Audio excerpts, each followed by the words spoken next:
PG welcomes you in PG point. आज के इस सेशन में हम बात करने जा रहे होंगे आपके पेपर 2 से संबंधित एमसीक्यूज़ की। उससे पहले हम आपको बताना चाहेंगे कि यदि आप अभी तक हमारे इंस्टाग्राम आईडी से नहीं जुड़े हैं तो हमारी इंस्टाग्राम आईडी जो है वो पीजी पॉइंट ऑफिशियल के नाम से है, ठीक है। उसके अलावा अगर अभी तक आप हमारे टेलीग्राम चैनल से नहीं जुड़े हैं तो टेलीग्राम चैनल पीजी पॉइंट से जुड़ जाइएगा। आपको अगर ये पीडीएफ चाहिए तो आपको सिर्फ एक काम करना होगा। क्या काम करना होगा? अपने प्ले स्टोर पे जाना होगा और पीजी पॉइंट ऐप इंस्टॉल कर लेना होगा। पीजी पॉइंट ऐप के अंतर्गत आप जाइए, है ना, और आप इसको पढ़ पाएंगे। ये है एक छोटी सी जानकारी। अगर अभी तक आपने ऐप नहीं इंस्टॉल किया तो ज़रूर इंस्टॉल कर लीजिएगा। ऐप इंस्टॉल करने के बाद में इसी सब्जेक्ट के लगभग 700 से ज़्यादा एमसीक्यूज़ जो एकदम मोस्ट इम्पॉर्टेंट हैं वो भी आपको मिलेंगे। तो आप उन्हें अगर अभी तक नहीं पढ़ा है तो पढ़ लीजिएगा। आगे चल के मैं आपको दिखा भी दूँगी कि वो एमसीक्यूज़ किस तरीके से हैं, ठीक है। तो आज का आपका जो पहला क्वेश्चन है वो आपकी स्क्रीन पे है और क्या कह रहा है? पाठ्यचर्या का प्रकार है। क्या प्रकार है? कोर पाठ्यचर्या, समेकित पाठ्यचर्या या क्रिया केंद्रित पाठ्यचर्या या उपरोक्त सभी। तो यहाँ पर आपका करेक्ट आंसर क्या हो जाएगा? ऑप्शन डी, उपर्युक्त सभी, एकदम सही है।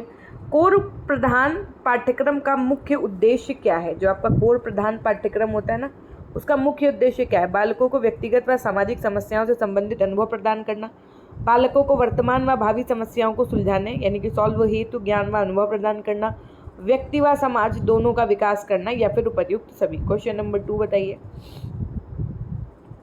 तो कोर प्रधान पाठ्यक्रम का मुख्य उद्देश्य क्या है? तो ये सभी जो है वो आपके मुख्य उद्देश्य हैं। ऑप्शन डी एकदम सही हो जाएगा। नेक्स्ट, कोर पाठ्यचर्या की निम्नांकित विशेषताओं में एक विकल्प सही नहीं है।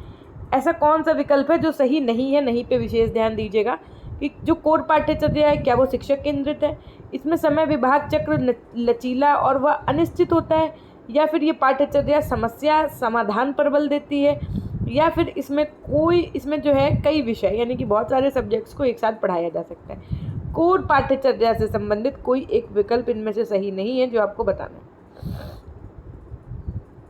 तो आपको बताने कि ऑप्शन ए एकदम सही हो जाएगा। कोर पाठ्यचर्या शिक्षक केंद्रित है, ये आपको क्या हो जाएगा? विकल्प सही नहीं है। कोर पाठ्यक्रम के अंतर्गत 2 या 2 से अधिक विषयों का सम्मिश्रण शिक्षक पर शिक्षण की आवश्यकताओं का भार बढ़ाता है। ये विचार किसका है? मुनरो का है, फ्रॉबेल का है, गुडलैंड का है, फ्रॉबेल का है या फिर हॉर्नी का है? क्वेश्चन नंबर 4, तो ऑप्शन बी एकदम सही हो जाएगा, गुडलैंड का है। क्वेश्चन नंबर 5 बताइए। विद्यालय बालक के सर्वांगीण विकास के निमित्त कक्षा के अंतर या कक्षा के बाहर जो अनुभव ज्ञान क्रिया करने के सीख देता है वे सभी किसके अंग बन जाते हैं? पाठ्यचर्या के, शिक्षा की विधियों के, शिक्षा के उद्देश्य के, या अनुशासन के? प्रश्न संख्या 5। करेक्ट आंसर हो जाएगा आपका पाठ्यचर्या के। Very good. क्वेश्चन नंबर 6 है आपका, पाठ्यचर्या को और किस नाम से संबोधित कर सकते हैं आप? सिलेबस, कोर्स ऑफ स्टडी, दोनों, या इनमें से कोई नहीं? क्वेश्चन नंबर 6, तो दोनों एकदम सही हो जाएगा आपका। नेक्स्ट क्वेश्चन नंबर 7 बताइए। पाठ्यचर्या यानी कि करिकुलम शब्द जो है वो किस भाषा के शब्द से बना है? ग्रीक के, यूनानी के, लैटिन के, या हिब्रू के? क्वेश्चन नंबर 7, तो जो करिकुलम शब्द है वो किस भाषा से बना हुआ है? तो लैटिन भाषा के शब्द से बना हुआ है। पाठ्यचर्या जो करिकुलम होता है इसका क्या अर्थ होता है? दौड़ का रास्ता, दौड़ का क्षेत्र, दोनों, या इनमें से कोई नहीं? ये क्वेश्चन इंपॉर्टेंट हैं, दोनों पूछने जाने के चांसेस हैं, ठीक है। तो दौड़ का मैदान भी बोला जाता है, दौड़ का क्षेत्र भी बोला जाता है, दौड़ का रास्ता भी बोला जाता है। ऑप्शन सी एकदम सही हो जाएगा। नेक्स्ट क्वेश्चन की तरफ चलेंगे। क्वेश्चन नंबर 9, पाठ्यचर्या एक ऐसा क्रम है जो किसी व्यक्ति को गंतव्य स्थान पर पहुंचने के लिए तय करना पड़ता है। ये कथन किसका है? तो option D is the right answer. ये है आपका ब्रूवेकर का। शिक्षा के लक्ष्य तक पहुंचने के लिए जिन अध्ययन परिस्थितियों की क्रमिक रूपरेखा बनाई जाती है उसे पाठ्यचर्या कहा जाता है। ये कथन किसका है? रॉबर्ट यूलिच का, ब्रूवेकर का, डंकन ग्रिजेल का, या फिर निंगम का? क्वेश्चन नंबर 10, तो बिल्कुल सही बात है, रॉबर्ट यूलिच का ये कथन है। पाठ्यचर्या के लिए किन शब्दों का प्रयोग किया जाता है? Curriculum, syllabus, course of study, या फिर उपर्युक्त सभी? क्वेश्चन नंबर 11 बताइए। तो यहाँ पर आपका करेक्ट आंसर हो जाएगा पाठ्यचर्या के लिए किसका प्रयोग करते हैं आप? तो उपर्युक्त सभी, इन सभी का प्रयोग करते हैं, ठीक है। लोकतंत्रीय पाठ्यक्रम में कौन कौन सा सिद्धांत है? सामाजिक उद्देश्यों की प्राप्ति, लचीलापन, बहुमुखी प्रवृत्ति, या उपर्युक्त सभी? देखिए, अगर आप इनकी डीप स्टडी करना चाहते हैं तो मैं आपको बता दूं कि यहाँ तो आप पेपर 2 है, आपका जो पेपर 1 है उसकी कंप्लीट क्लासेस अवेलेबल हैं इसी चैनल पर, आप प्लेलिस्ट सेक्शन में देख लीजिएगा। और उसकी थ्योरेटिकल क्लासेस के साथ साथ MCQs क्लासेस भी पूरी अपडेट कर चुके हैं हम, है ना। और अगर अभी तक आपने वो नहीं किए तो ज़रूर करिएगा। इसी के साथ में पेपर 2 की ये क्लास तो आप देख रहे हैं। जो थ्योरेटिकल क्लास है वो बहुत बच्चों ने नहीं देखी। आपको चाहे जितना बोरिंग फील हो, आप उसको देखिएगा ज़रूर। मेरी अगर आप सारी क्लासेस देख लेते हैं और जो हमने MCQs और नोट्स वगैरह प्रोवाइड किए हैं एप्लीकेशन पे, अगर आप वो पढ़ लेते हैं तो ना बाहर से आपको कुछ खरीदने की आवश्यकता है, ना कुछ पढ़ने की आवश्यकता है। इसी में आपका बहुत अच्छा मार्क्स आ जाएगा। There is no need to take tension. बस आपको केवल इतना ही पढ़ लेना है, अगर अच्छे से मन से पढ़ लिया तो, है ना। तो 12th का करेक्ट आंसर आपका यहाँ पर क्या हो जाएगा? उपर्युक्त सभी। क्वेश्चन नंबर 13 है, किसके अनुसार पाठ्यचर्या में विषय सामग्री का विस्तृत वर्णन, कार्यक्रम और कुछ हद तक वह अध्ययन विधियां यानी कि मेथोडोलॉजी भी शामिल किया जा सकता है, जो कक्षा में सामग्री को ठीक ढंग से प्रस्तुत करने के लिए प्रस्तुत की जाती है? यूनिसेफ की रिपोर्ट के द्वारा, यूनेस्को की रिपोर्ट के द्वारा, माध्यमिक शिक्षा आयोग रिपोर्ट के द्वारा, या फिर सेडलर रिपोर्ट के द्वारा? Question number 13। तो यहाँ पर आपका करेक्ट आंसर क्या हो जाएगा? Option B is the right answer, UNESCO की रिपोर्ट के द्वारा। ओके। पाठ्यचर्या में विद्यार्थियों के विद्यालय या उसके बाहर के वे सभी अनुभव शामिल हैं जो अध्ययन कार्यक्रम में रखे जाते हैं, जिसकी आयोजना उसके मानसिक, शारीरिक, संवेगात्मक, सामाजिक, आध्यात्मिक और नैतिक स्तर पर विकास में सहायता के लिए होती है। ये परिभाषा किसकी है? क्रोवाक्रो की है, कनिंघम की है, KG सैयदन की है, या फिर OI फ्रेडरिक की है? Question number 14। तो ऑप्शन ए एकदम सही हो जाएगा, ये क्रो की है। नेक्स्ट, व्यापक अर्थ में पाठ्यचर्या के अंतर्गत विद्यालय का समस्त परिवेश आता है, जिसको विद्यालय में प्राप्त सभी प्रकार के संपर्क, पठन क्रियाएं तथा विषय शामिल हैं। ये परिभाषा किसने दी है? क्रो ने दी है, डंकन ग्रिजल ने दी है, रडियार्ड तथा हेनरी ने दी है, या फिर OI फ्रेडरिक ने दी है? क्वेश्चन नंबर 15 बताइए।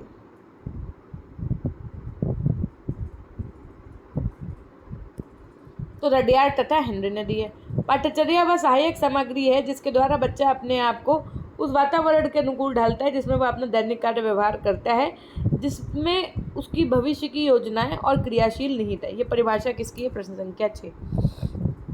तो ये परिभाषा है आपकी KG सैयदन की है। ठीक है।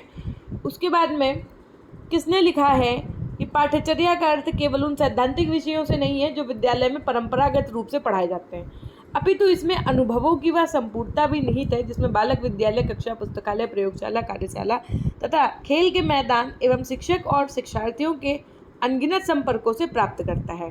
इस प्रकार विद्यालय का संपूर्ण जीवन पाठ्यचर्या बन जाता है, जो छात्रों के सभी पक्षों को प्रमाणित कर सकता है तथा विकास में सहायता दे सकता है। तो ये यूनेस्को की रिपोर्ट के अनुसार है, सेडलर आयोग की, माध्यमिक शिक्षा आयोग की, या फिर विश्वविद्यालय आयोग के? Question number 17। तो यहाँ पर आपका करेक्ट आंसर हो जाएगा ऑप्शन बी, माध्यमिक शिक्षा आयोग। प्रश्न संख्या 18 है, पाठ्यचर्या उन समग्र परिस्थितियों का समूह है जिनकी सहायता से शिक्षक तथा विद्यालय प्रशासक उन सभी बालकों तथा नवयुवकों के व्यवहार में परिवर्तन लाते हैं जो विद्यालय से होकर गुजरते हैं। ये कथन किसका है? फ्रांसिस जे ब्राउन का है, KG सैयदन का है, OI फ्रेडरिक का है, या फिर कनिंघम का है? Question number 18। तो ऑप्शन ए एकदम सही हो जाएगा, फ्रांसिस जे ब्राउन का है। क्वेश्चन नंबर 19 क्या कह रहा है? शैक्षिक समाज विज्ञान नामक पुस्तक किसने लिखी है? KG सैयदन ने लिखी है, फ्रांसिस जे ब्राउन ने लिखी है, OI फ्रेडरिक ने लिखी है, रडियार्ड तथा हेनरी ने लिखी है? तो फ्रांसिस जे ब्राउन ने लिखी है शैक्षिक समाज विज्ञान। शैक्षिक समाज विज्ञान किसने लिखी है? फ्रांसिस जे ब्राउन ने लिखी है। किसने लिखी है? फ्रांसिस जे ब्राउन ने लिखी है। ऐसे समझ जाओ, कैसे समझ जाओ कि जब समाज में कोई बहुत बड़ा शिक्षित व्यक्ति होता है और वैज्ञानिक बातें करने लगता है तो उससे कहते हैं हाँ पता है बहुत ज़्यादा, तुम ज़्यादा हमको ना बताओ, बहुत ज़्यादा क्या, फ्रांस से थोड़ी ना आए हो, रहते तो यहीं हो, ऐसे कह देते हैं ना। कि जब भी जैसे 4 लोग बातें कर रहे हो समाज में और कोई आदमी बहुत ज़्यादा एजुकेटेड, मतलब बहुत ज़्यादा विज्ञान से संबंधित तर्क कुतर्क करने लगता है तो कहते हैं हाँ पता है, कोई बहुत बड़े तुम वो नहीं हो, फ्रांस थोड़ी ना आए हो, ऐसे कह देते हैं। तो ऐसे याद रख सकते हो, शैक्षिक समाज विज्ञान जो पुस्तक है वो किसने? फ्रांसिस जे ब्राउन ने लिखी है। तो ऐसी चीज़ों को कनेक्ट करके याद कर लोगे ना तो सीख भी जाओगे। विद्यालय व्यवस्था का मूल आधार क्या है? शिक्षा का उद्देश्य, पाठ्यचर्या, शिक्षण विधियाँ, विद्यालय संगठन। तो करेक्ट आंसर आपका क्या हो जाएगा? ऑप्शन सी, पाठ्यचर्या। पाठ्यक्रम को मानव जाति के संपूर्ण ज्ञान और अनुभव का सार समझा जाना चाहिए। ये कथन किसका है? कनिंघम का है, TP का है, फ्रॉबेल का है, रेमंड का है? क्वेश्चन नंबर 21 बोलो। पाठ्यक्रम को मानव जाति के संपूर्ण ज्ञान और अनुभव, कंप्लीट नॉलेज और उसका जो एक्सपीरियंस है, इसका क्या समझाना चाहिए, सार समझा जाना चाहिए। तो ये कथन है आपके फ्रॉबेल का। किसका है? फ्रॉबेल का है। ठीक, कैसे याद रखोगे? ऐसे फ्रॉबेल को समझ लो फ्रॉम ऑल। क्या समझ लो? From all. तो जो चीज़ें जब टीचर हमको पढ़ाता है तो वो इन सब चीज़ों से संपूर्ण ज्ञान हो या उसका जो एक्सपीरियंस हो वो सब जानता है। जैसे मैं अगर आपको यहाँ पर कुछ बताऊँ, कोई अपने किस्से सुनाऊँ, तो वो क्या है, वो मेरा एक्सपीरियंस का आ जाएगा, है ना। तो कोई भी टीचर जो होता है वो फ्रॉम ऑल ऐसे कह सकते हो या कह सकते हो कि सभी ज्ञान से निर्मित होता है, उसके अंतर्गत संपूर्ण ज्ञान और अनुभव होता है ना।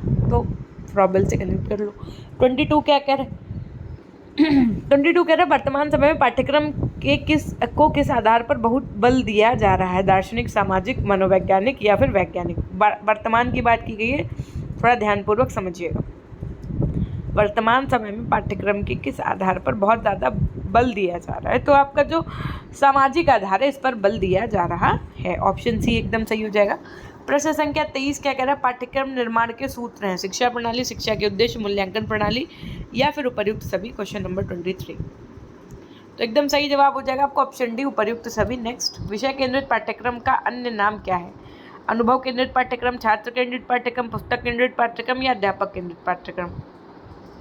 विषय केंद्रित पाठ्यक्रम का अन्य नाम है, तो क्या है भैया? छात्र केंद्रित पाठ्यक्रम। नेक्स्ट, चैप्टर नंबर 2 जो है वो आपका पाठ्यक्रम के तत्व जो होते हैं, उद्देश्य, अंतर्वस्तु, अधिगमकर्ता, अनुभव और मूल्यांकन से संबंधित है। अधिगमकर्ता का मतलब होता है लर्न स्टूडेंट, है ना, जो सीख रहा हो। देखिए डिटेल में क्लासेस ऑलरेडी प्रेजेंट है, वहाँ पर आपका हर एक टॉपिक का कंसेप्ट बहुत अच्छे से क्लियर किया गया है। हमारी एक बार फिर से आप सभी के लिए राय यही है कि अगर आप इसको एग्ज़ाम टाइम से पहले देख रहे हो तो एक बार आप क्या करो, थ्योरेटिकल क्लास ज़रूर देख लो। इन केस आपको मान लीजिए कि किसी केवल टॉपिक में प्रॉब्लम है तो थंबनेल पे ऑलरेडी टॉपिक सारे मेंशन है, आप सिर्फ उस क्लास को भी देख सकते हैं जिसको आप देखना चाहें। प्लेलिस्ट सारी प्रेजेंट हैं चैनल पे, बस आपको क्लिक करना है, क्लास देखनी है, बस आपको अपना थोड़ा सा समय इसमें देना होगा। जस्ट बिकॉज लास्ट सेमेस्टर है इसलिए मैं यही रिकमेंड करूँगी कि बहुत अच्छा परसेंटेज आप बना सकते हैं तो पूरी प्रयास क्यों ना कर लिए जाए उसके लिए, है ना। तो क्वेश्चन नंबर 1 क्या है? देखो हम हमेशा यही कहते हैं जो चीज़ आपके हाथ में है आप वो तो करो कम से कम। अब जैसे सब कहते हैं कि मैम वैकेंसी नहीं आ रही है, हमने कहा ठीक है चलो कोई बात नहीं, वैकेंसी नहीं आ रही, ये ऐसा तो नहीं है कि ये आपके हाथ में कि नहीं हम चाहेंगे तो वैकेंसी आ जाएगी, या आप हमसे कहोगे तो हम चाहेंगे तो वैकेंसी, ऐसा भी नहीं है। ठीक है, आप कहते हैं कि मैम बीएड वर्सेस डीएलएड का फैसला नहीं आ रहा है, हमने कहा एक बात बताओ, क्या ये हम लोगों के हाथ में? आप जितना परेशान हो रहे हैं इस चीज़ को लेकर के, आप परेशान होने के बावजूद क्या इसका कोई निष्कर्ष निकल सकता है? आपने कहा नो मैम हम लोगों के हाथ में नहीं है ये सब चीज़ें। तो हमने कहा आपके हाथ में क्या है, आपको पता है? आपने कहा क्या मैम क्या है? हमने कहा आपके हाथ में ये है कि अभी तक जो चीज़ें आप पढ़ रहे हो उसको पढ़ के अच्छे परसेंटेज बना लेना। जैसे कि आप ये 4th सेमेस्टर है, ये पढ़ रहे हो, इसमें अच्छे नंबर ला सकते हो, ये चीज़ें आपके हाथ में है ना। तो जो चीज़ें आपके हाथ में है, जो चीज़ आप कर सकते हो, तो उसे आप करने में आप पूरा अपना 100% दो, है ना। बाकी का काम जो होगा वो अपना समय पे होगा जब होगा। ठीक। क्वेश्चन नंबर 1, किस विद्वान ने पाठ्यक्रम की संरचना प्रक्रिया को वृत्ताकार माना है? बर्टन, व्हीलर, वुड्स या फिर जॉन? तो व्हीलर ने माना है। कैसे याद रखोगे? व्हील खुद ही वृत्ताकार शेप का होता है। नेक्स्ट, अधिगम अनुभवों के चयन के संबंध में कौन सा व्हीलर द्वारा प्रस्तावित मापदंड नहीं है? वैधता, विविधता, उपयुक्तता या पोषित मूल्य? तो पोषित मूल्य नहीं है। मूल्य वह है जो मानव इच्छाओं की मूल्य वह है जो मानव इच्छाओं की तुष्टि करे। ये परिभाषा किस विद्वान के? वुड्स की, जॉन की, अर्बन की, बर्टन की? तो अर्बन की है। निम्न में से कौन, देखो आप कैसे याद रखोगे, देखो इच्छाओं की पूर्ति ये कह लो या इच्छाओं की तुष्टि कह लो, किसकी पूरी हो जाती है? जो आदमी अरबपति हो जाता है ना, तो उसकी इच्छाओं की तुष्टि, वो भाई चाहे कुछ भी ले ले। तो इस तरीके से आप अर्बन याद कर लीजिएगा। निम्न में से कौन सा मूल्यांकन कार्यक्रम की विशेषता नहीं है? वस्तुनिष्ठता, व्यापकता, व्यवहारिकता या फिर जनमत? प्रश्न संख्या 4, तो ऑप्शन डी एकदम सही हो जाए। जनमत जो है वो मूल्यांकन कार्यक्रम की विशेषता नहीं है। क्वेश्चन नंबर नहीं पूछा गया था ना, तो वो आपको ध्यान देना था। निम्न में से कौन सी सामग्री बालकों को सीखने के लिए राजमार्ग का काम करती है? पाठ्यपुस्तक, शोध पत्र, दृश्य श्रव्य या फिर हस्तपुस्तिका? तो ऑप्शन सी एकदम सही हो जाएगा, दृश्य श्रव्य सामग्री, ऑडियो विजुअल एड्स। अधिगम अनुभवों के वर्गीकरण में किस विद्वान ने महत्वपूर्ण योगदान दिया है? मॉसमैन ने, बर्टन ने, वुड्स ने या फिर जॉन ने? Question number 6। तो अधिगम अनुभवों के वर्गीकरण में मॉसमैन विद्वान जो थे, इन्होंने महत्वपूर्ण योगदान दिया है। इसमें जो कौन सा अंतर्वस्क चयन का गौड़ मानदंड नहीं है?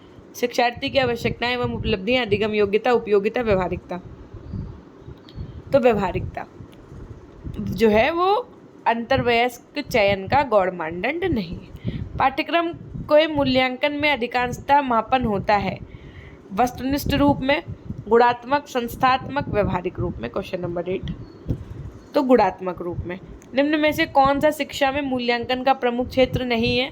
छात्रों में व्यवहारगत परिवर्तन, पाठ्यक्रम प्रक्रिया के सभी पक्षों का मूल्यांकन, मूल्यांकन कार्यक्रम का छात्र अभिप्रेरणा तथा अधिगम पर प्रभाव, प्रत्यक्ष तथा दूसरों के द्वारा अनुभवों में संतुलन स्थापित करना। Question number 9।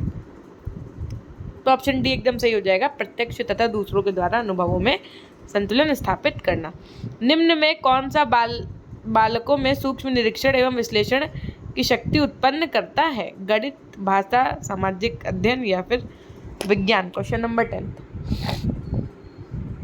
तो यहाँ पर आपका करेक्ट आंसर क्या हो जाएगा? ऑप्शन डी, विज्ञान। नेक्स्ट, उद्देश्य के निर्धारण की आवश्यकता को किस विद्वान ने एलिस एवं चेस्टर कैट के वार्तालाप के माध्यम से व्यक्त किया? Edward एकरग, जेफरर, B.S. ब्लूम या फिर बर्टन? Question number 11। तो आपका करेक्ट आंसर हो जाएगा एडवर्ड एकरग ने। शिक्षा के उद्देश्यों के कितने प्रकार हैं? 3, 2, 4 या फिर 5? तो 2 प्रकार हैं। नेक्स्ट, शिक्षण एवं अधिगम किसके द्वारा अधिक प्रभावशाली होता है? प्रेरणा, व्यवहार, अनुभव या उद्देश्य? तो किसके द्वारा अधिक प्रभावशाली होता है? आपका अनुभव के द्वारा। Very good. निम्न में से किस विद्वान ने पाठ्यक्रम संरचना को 5 पदों में बांटा है? व्हीलर ने, एडवर्ड क्रगर ने, बर्टन ने या फिर B.S. ब्लूम ने? तो व्हीलर ने बांटा है। ठीक। निम्न में से कौन सा मूल्यांकन कार्यक्रम की प्रमुख विशेषता नहीं है? क्रमबद्धता, विश्वसनीयता, व्यापकता या फिर पाठ्यपुस्तक? तो मूल्यांकन कार्यक्रम की प्रमुख विशेषता पाठ्यपुस्तकें नहीं है। ठीक। शैक्षिक उद्देश्य की प्रकृति कैसी होती है? दार्शनिक, व्यापक, नियोजित या फिर व्यवहारिक? तो दार्शनिक होती है। निम्न में क्या अधिगम अनुभवों के चयन के संबंध में आवश्यक नहीं है? अधिगम अनुभवों उद्देश्यों से सीधे संबंधित हो, अधिगम अनुभव विद्यार्थियों के लिए सार्थक हो, अधिगम अनुभव बालकों की परिपक्वता के अनुसार हो, अधिगम अनुभव जो इसका जो चुनाव है वो एक क्षेत्र विशेष क्षेत्र के लिए हो, तो आवश्यक नहीं है पूछा गया। सीधी सी बात है, निगेटिव छांटना है आपको, तो ऑप्शन डी ही निगेटिव है, एक विशेष क्षेत्र के लिए थोड़ी ना होता है। क्वेश्चन नंबर, अधिगम कैसी प्रक्रिया है? क्रियाशील, व्यवहारिक, मूल्यपरक या भौतिक? तो अधिगम लर्निंग एक कैसी प्रक्रिया है? तो क्रियाशील प्रक्रिया। Very good. शैक्षिक उद्देश्यों के निर्धारण का दायित्व किसका है? शिक्षा नीति निर्धारकों का, पाठ्यक्रम निर्माताओं का, ए और बी दोनों का, या इनमें से कोई नहीं? क्वेश्चन नंबर 19 बताइए। तो ऑप्शन बी एकदम सही हो जाएगा आपका, पाठ्यक्रम निर्माताओं का। शिक्षा संपूर्ण समाज की क्रिया है, इंपॉर्टेंट क्वेश्चन है आपका। जेफरर, ओटावे, कमेनियस या फिर बर्टन? तो किसने कहा था शिक्षा संपूर्ण समाज की प्रक्रिया है? तो ओटावे ने कहा था। कैसे याद कर सकते हो? पूरा जो समाज है वो क्या खाता है? आटा खाता है भाई। सब घर में पूरा जो समाज है वो क्या खाता है? आटा खाता है। ऐसे याद रख सकते हो। ठीक। तो यहाँ से हो गया आपका चैप्टर नंबर 2 भी कंप्लीट। चैप्टर नंबर 3 की तरफ चलेंगे, दैट इज योर्स प्रभावशाली शिक्षण में पाठ्यक्रम की भूमिका, है ना। जो आपका इफेक्टिव टीचिंग होती है उसमें करिकुलम का क्या रोल होता है उससे संबंधित क्वेश्चंस करेंगे। तो एक बार अगर चैनल पर नए हैं so it's my humble request कि आप जब चैनल पे देखेंगे तो आपको एक सब्सक्राइब का बटन दिख रहा होगा, सो प्लीज़ सब्सक्राइब जरूर कर दीजिएगा, है ना। और उसके बाद में अगर अभी तक आपने इसको, देखो कहते हैं ना कि भलाई कर भला होगा, है ना। तो आपको एक काम करना है, क्या करना है, भलाई के लिए कह लो या शेयरिंग इज केयरिंग कह लो, या आप कहते हैं ना अच्छा करेंगे तो आपको उसका जो फल मिलेगा वो अच्छा ही मिलेगा। कुछ बच्चे कहेंगे मैम हम क्यों शेयर करें, हमारे कॉम्पिटिटर्स हैं उस ग्रुप में पढ़ लेंगे। हमने कहा देखो पढ़ता हर कोई है लेकिन ज़रूरी नहीं है ना कि नंबर सबके आए। तो इसलिए सिर्फ आपको एक काम करना है, जो भी आपके कॉलेज ग्रुप होंगे जहाँ पर बताया जाता होगा कि आपको कल कॉलेज आना है, इतनी फ़ीस लाना है ना, आप लोगों की ये फॉर्म भरने जाने हैं, तो वो ऑफिशियल जो ग्रुप्स होंगे, एक हो सकता है कि अनऑफिशियल भी ग्रुप हो फ्रेंड्स वाला, तो आप उसमें क्या करिएगा, इस वीडियो का सिर्फ और सिर्फ लिंक शेयर करना है। आपको क्या करना है, इस वीडियो का जो लिंक है उसको जा करके शेयर कर देना है। उससे क्या होगा, पहली बात तो टीचर्स देखेंगे कि अरे वाह, मान लो आपका जो भी नाम है ना, आपने लिंक शेयर करिए तो टीचर्स को लगेगा कि बच्चा भी पढ़ने वाला है, तो देखो कैसे पढ़ाई कर रहा है ना, अच्छी बात है, ग्रुप में अच्छी चीज़ें भेजा है। तो उससे क्या होगा कि एक आप टीचर्स की नज़रों में आपका भी इम्पैक्ट अच्छा जाएगा, और दूसरी बात जो ग्रुप के बच्चे होंगे वो भी आराम से पढ़ लेंगे जिनको पढ़ना होगा। तो शेयर ज़रूर कर दीजिएगा, बस हमारी रिक्वेस्ट सिर्फ यही है, आपसे डिमांड भी हमारी यही है, और हमें कुछ नहीं चाहिए। ठीक, नेक्स्ट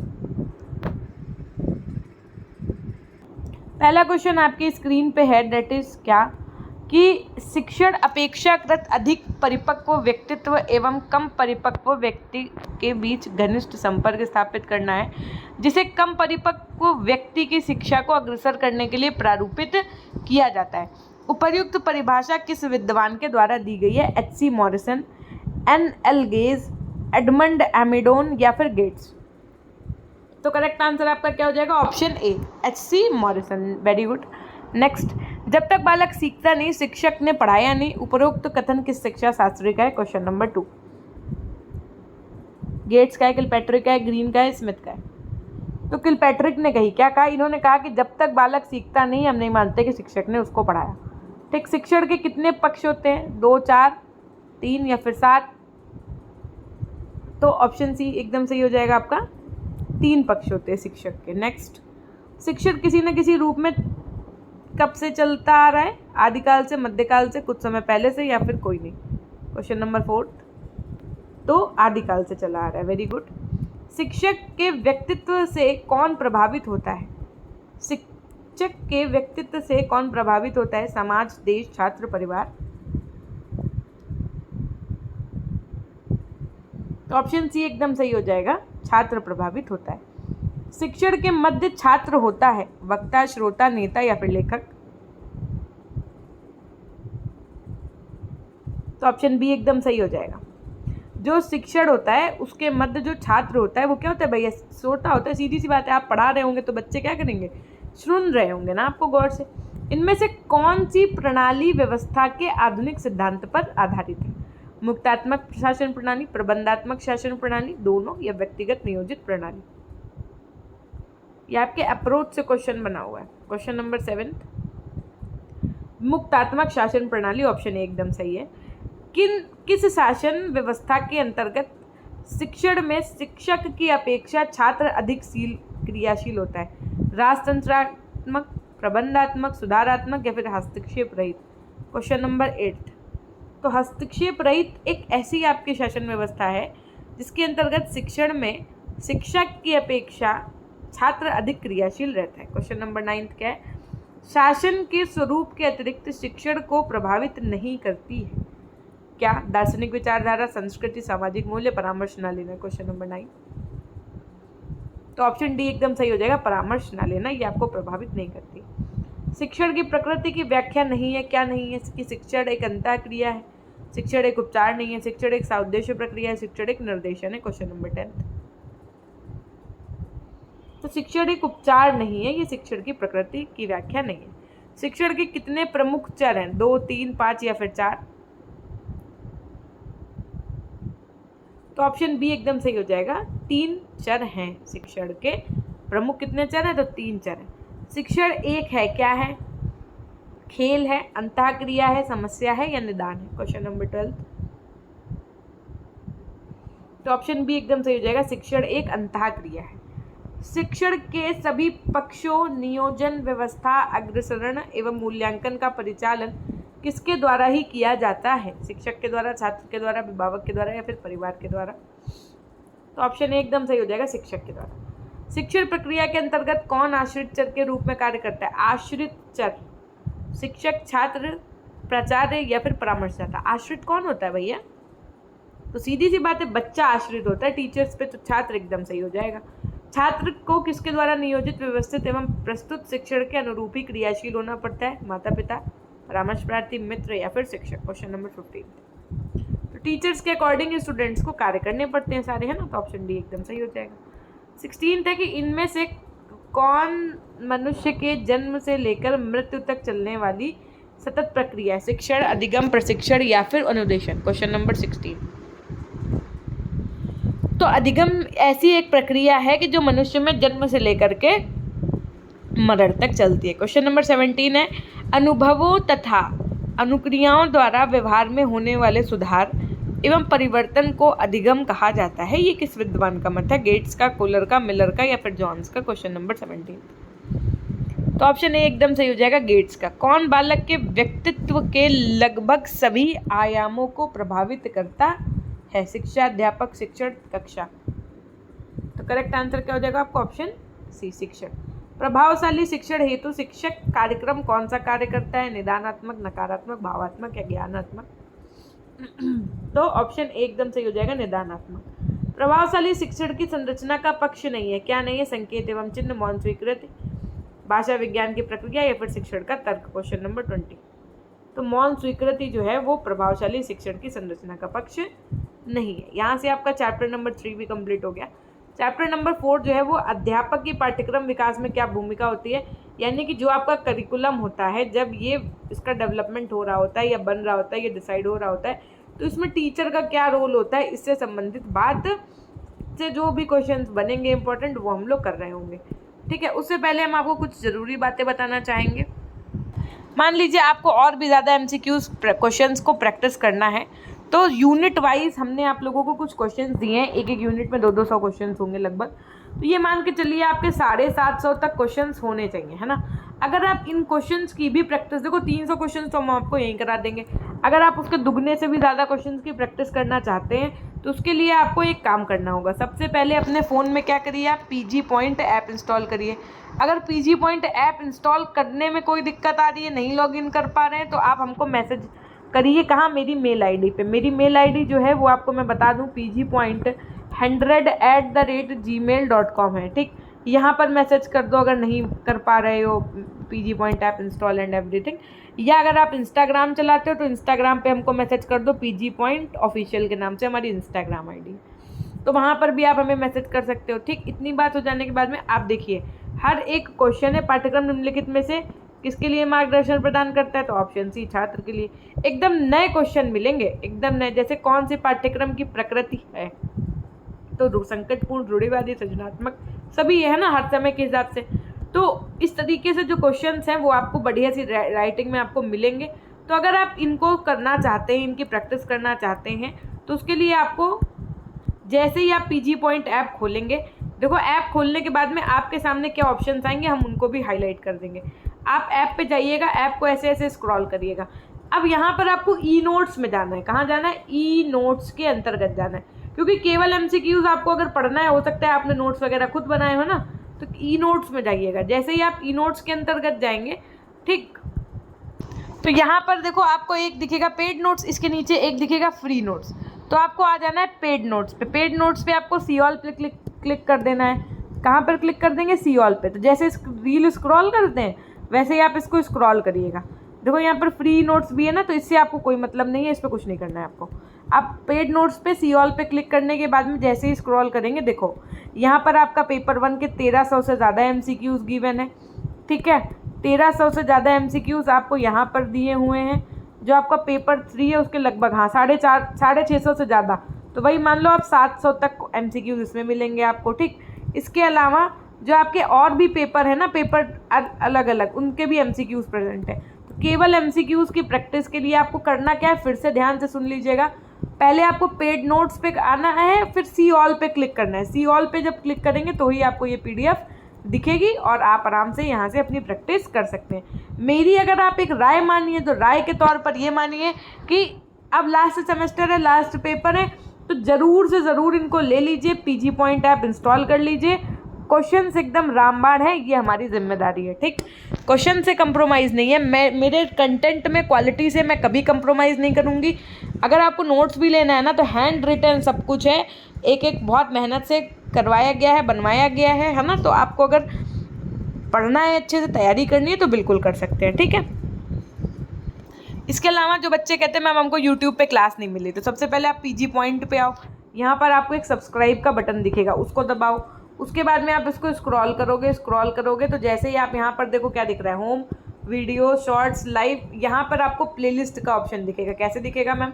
हमने कहा ऐसा ऑप्शन दिखेगा प्लेलिस्ट का।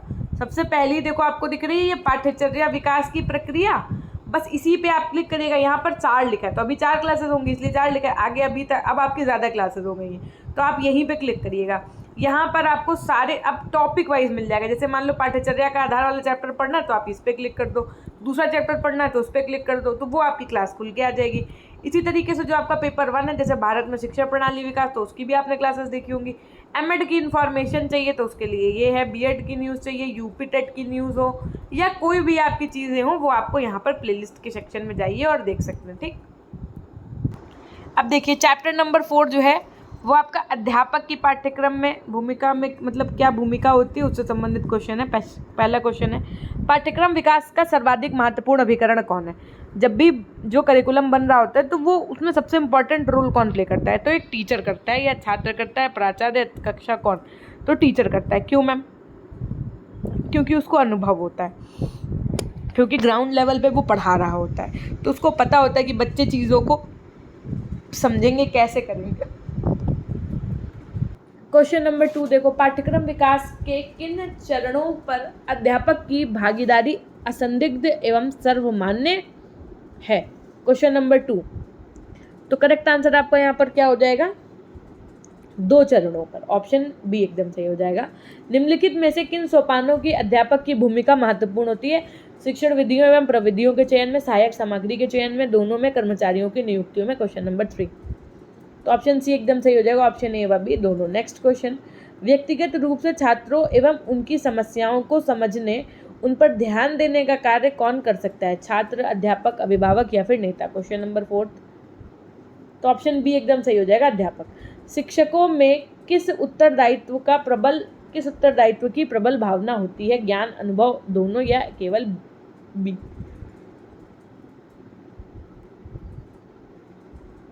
तो ज्ञान व अनुभव दोनों। क्वेश्चन नंबर 6 है, अध्यापक का छात्र, विद्यालय तथा उनसे संबंध सभी पक्षों से कैसे संबंधित होता है? भावनात्मक रूप से, समस्यात्मक तरीके से, विचारात्मक तरीके से या निर्णयात्मक तरीके से?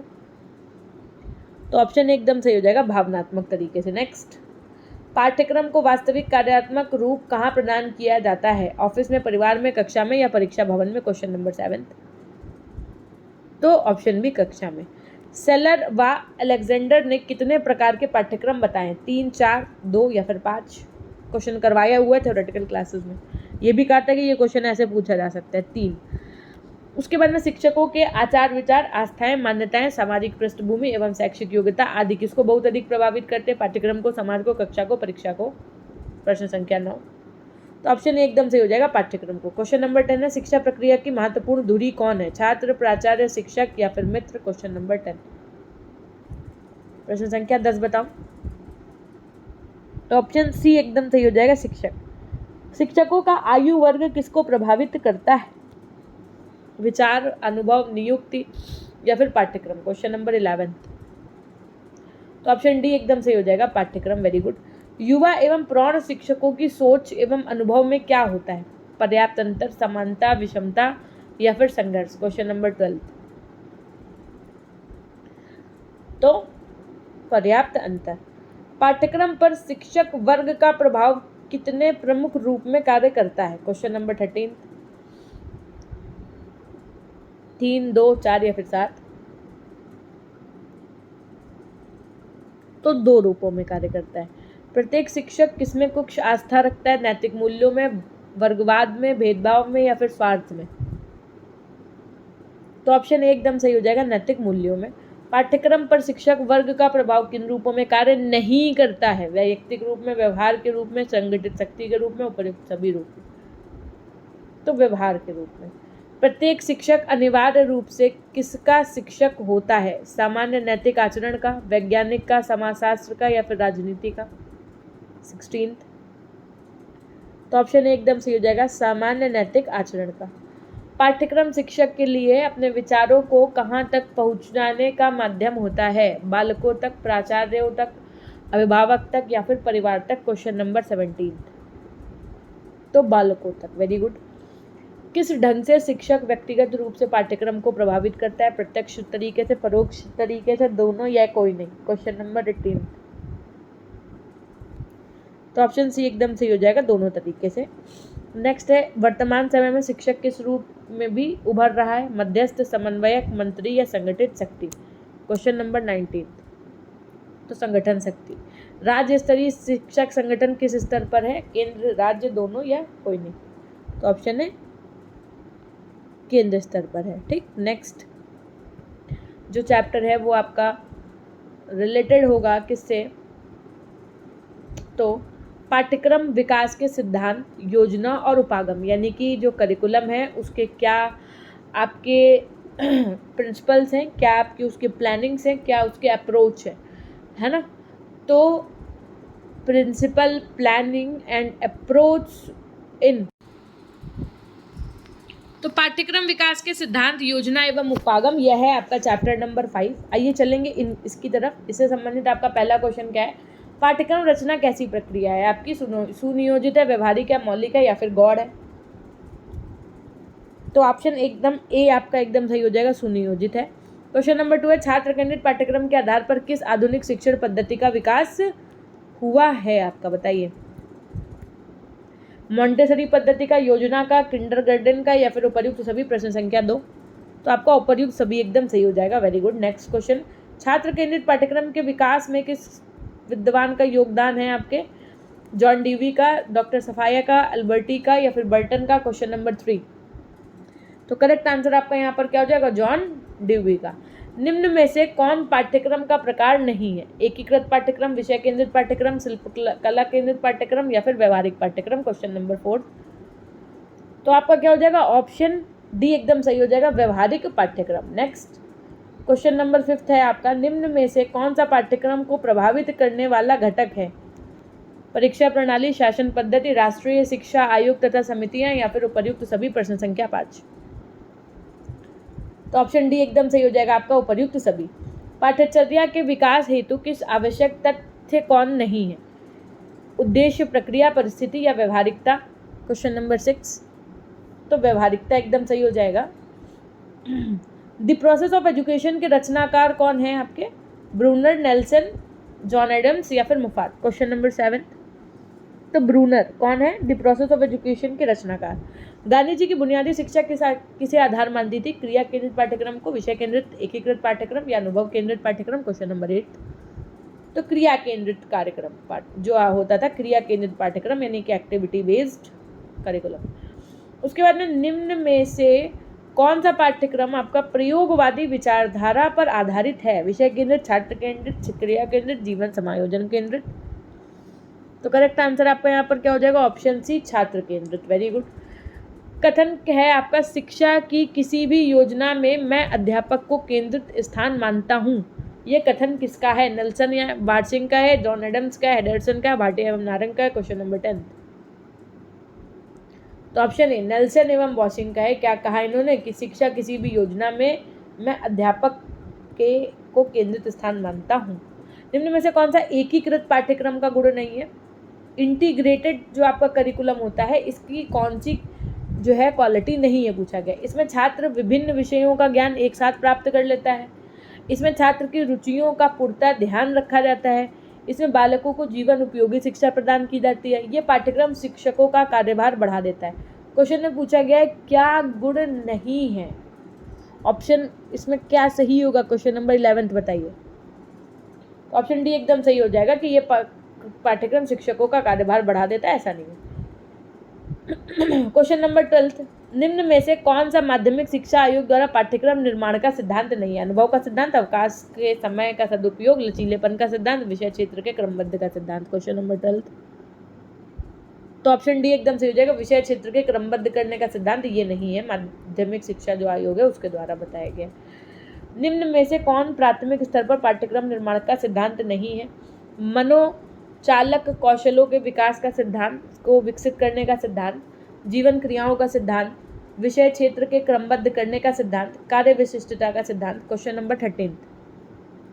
तो ऑप्शन डी एकदम सही हो जाएगा, कार्य विशिष्टता का सिद्धांत। नेक्स्ट, एकीकृत पाठ्यक्रम वह है जिसमें विषयों के बीच कोई अवरोध, रुकावट अथवा दीवार नहीं होती है, ये कथन किसका है? हेडरसन का है, ब्रूनर का है, नेल्सन व बॉसिंग का है, जॉन डेवी का है। Question number 14। तो ऑप्शन ए एकदम सही हो जाएगा, हेडरसन का है। क्रिया केंद्रित पाठ्यक्रम के प्रणेता जॉन डेवी का संबंध किस देश से है? अमेरिका, इंग्लैंड, जर्मनी या फिर इटली? जॉन डेवी के विषय में तो आप लोगों ने पूरी कहानी पढ़ी थी। क्यों पेपर 1 में शिक्षा के दार्शनिक परिप्रेक्ष्य में पढ़ाया नहीं था हमने आपको? भूल गए आप? इंडियन और वेस्टर्न फिलोसफर्स के विषय में जब हमको पढ़ाना था तो आपको पढ़ाया नहीं था हमने? अब बताइए। तो option A, very good, America. Kothari commission के पाठ्यक्रम संबंधी सुझावों में कौन सा शामिल नहीं है? नहीं पे विशेष ध्यान दीजिएगा कि पाठ्य पुस्तकों तथा शिक्षण उपकरणों का निर्माण करना, शिक्षकों का नए पाठ्यक्रम संबंधी प्रशिक्षण, 10 वर्षीय समान पाठ्यक्रम, प्राथमिक एवं उच्च प्राथमिक स्तर पर समान पाठ्यक्रम। Question number 16। तो ऑप्शन डी एकदम से हो जाएगा, ये आपका एकदम सही हो जाएगा। ये नहीं कहा था, बाकी सब बातें कही थी। 17 नंबर क्वेश्चन है, निम्न में से कौन विकेंद्रीकृत पाठ्यचर्या का लाभ नहीं है? ये पाठ्यचर्या लचीली होती है, ये पाठ्यचर्या स्वस्थ प्रतिस्पर्धा को बढ़ावा देती है, ये पाठ्यचर्या छात्र हितों को प्राथमिकता देती है, ये पाठ्यचर्या छात्रों को राष्ट्रीय अंतर्राष्ट्रीय स्तर का ज्ञान नहीं देती है। क्वेश्चन नंबर 17 बताइए। तो ऑप्शन डी एकदम सही हो जाएगा आपका, ये पाठ्यचर्या छात्रों को राष्ट्रीय अंतर्राष्ट्रीय स्तर का ज्ञान नहीं दे पाती है। निम्न में से कौन पाठ्यक्रम निर्माण का सिद्धांत नहीं है? लचीलेपन का सिद्धांत, उपयोगिता का सिद्धांत, व्यापकता का सिद्धांत या व्यवहारिकता का सिद्धांत? Question number 18। तो ऑप्शन डी, व्यवहारिकता का सिद्धांत, ये नहीं है। नेक्स्ट, एकीकृत पाठ्यक्रम की निम्न में से कौन सी विशेषता नहीं है? ये अनुभव केंद्रित होता है, इसमें छात्रों की रुचियों का ध्यान रखा जाता है, माध्यमिक एवं उच्च माध्यमिक स्तर पर विषयों का एकीकरण होता है, ये विभिन्न विषयों के साथ का एक साथ ज्ञान देता है। Question number 19। तो एकीकृत पाठ्यक्रम की विशेषता क्या नहीं है? तो ये नहीं है भैया कि माध्यमिक एवं उच्च माध्यमिक स्तर पर विषयों का एकीकरण होता है, ऐसा नहीं है। ठीक है, अब चलेंगे अगले चैप्टर की तरफ। अगला चैप्टर है आपका पाठ्यक्रम विकास की प्रक्रिया। उससे पहले हम आपको कुछ चीज़ें बता देना चाहेंगे फिर से एक बार। वो चीज़ें इस प्रकार की हैं कि आगे चल के आपको इसी चैनल पर जो टीचिंग एग्जाम्स होते हैं ना, सारे जितने भी कोई वैकेंसी आ रही है, कभी कोई अपडेट है, तो उनसे संबंधित सभी जानकारी आपको इस चैनल के माध्यम से प्रोवाइड की जानी है ना। और अगर अभी तक आपने हमारे चैनल को सब्सक्राइब नहीं किया है तो सब्सक्राइब ज़रूर कर लीजिएगा एक बार, है ना। उसके अलावा सब्सक्राइब करके बेल आइकन प्रेस करने के अलावा आप हमारी जो इंस्टाग्राम आईडी है वो PG पॉइंट ऑफिशियल के नाम से, लोगो आपको यही वाला मिल जाएगा। आपको वो क्या करना है भैया, वहाँ पर फॉलो कर लेना है ताकि आप हमेशा के लिए कनेक्टेड हो जाएं। और उसके अलावा Telegram channel, application, Twitter account PG point के नाम से आप हमसे वहाँ से भी जुड़ सकते हैं। ठीक है, चैनल को अगर सब्सक्राइब कर लिया तो बहुत अच्छी बात है। वीडियो को शेयर ज़रूर कर दीजिए, एक बार उसका लिंक शेयर कर दीजिए तो हमारी आत्मा को शांति मिल जाएगी। और आशा ही नहीं, अभी तो विश्वास है कि आप ऐसा ज़रूर करेंगे। आपके जो बीएड वाले फ्रेंड्स हैं उन तक भेजेंगे और आपके जो जूनियर्स आपसे राय लेंगे कि भैया बीएड या दीदी कहाँ से कर लें, तो आप उनको राय देने के साथ साथ ये भी बताएंगे कि PG पॉइंट चैनल से आप पढ़ाई कर सकते हैं, वहाँ मैम ने सारा कुछ प्रोवाइड कर रखा है। ठीक है, इट्स योर्स रिस्पॉन्सिबिलिटी। ठीक, उसके बाद में जो आप क्या होंगे, इस परिवार के आप एक सीनियर सदस्य हो जाएंगे, है ना। क्योंकि आप लोग पहला बैच हैं तो आप लोग सुपर सीनियर हमेशा रहेंगे, हमेशा। तो इस वजह से आपको चैनल को बढ़ाने में भी मदद करनी पड़ेगी, ऐसे काम नहीं चलेगा, है ना। इतना आपकी ये रिस्पॉन्सिबिलिटी है, नैतिक कर्तव्य, अपना उत्तरदायित्व, तो कुछ भी समझिए आप, है ना। तो 6 चैप्टर है आपका पाठ्यचर्या विकास की प्रक्रिया से संबंधित। पहला क्वेश्चन है, पाठ्यक्रम विकास के घटकों का सही क्रम क्या है? विषय वस्तु, उद्देश्य, अधिगम, अनुभव, मूल्यांकन प्रक्रिया। उद्देश्य आता है, फिर विषय वस्तु, फिर अधिगम अनुभव, फिर मूल्यांकन प्रक्रिया। या ज्ञानात्मक उद्देश्य, विषय वस्तु, अधिगम अनुभव, मूल्यांकन प्रक्रिया, या अधिगम अनुभव, फिर उद्देश्य, फिर विषय वस्तु, या मूल्यांकन। बोलिए।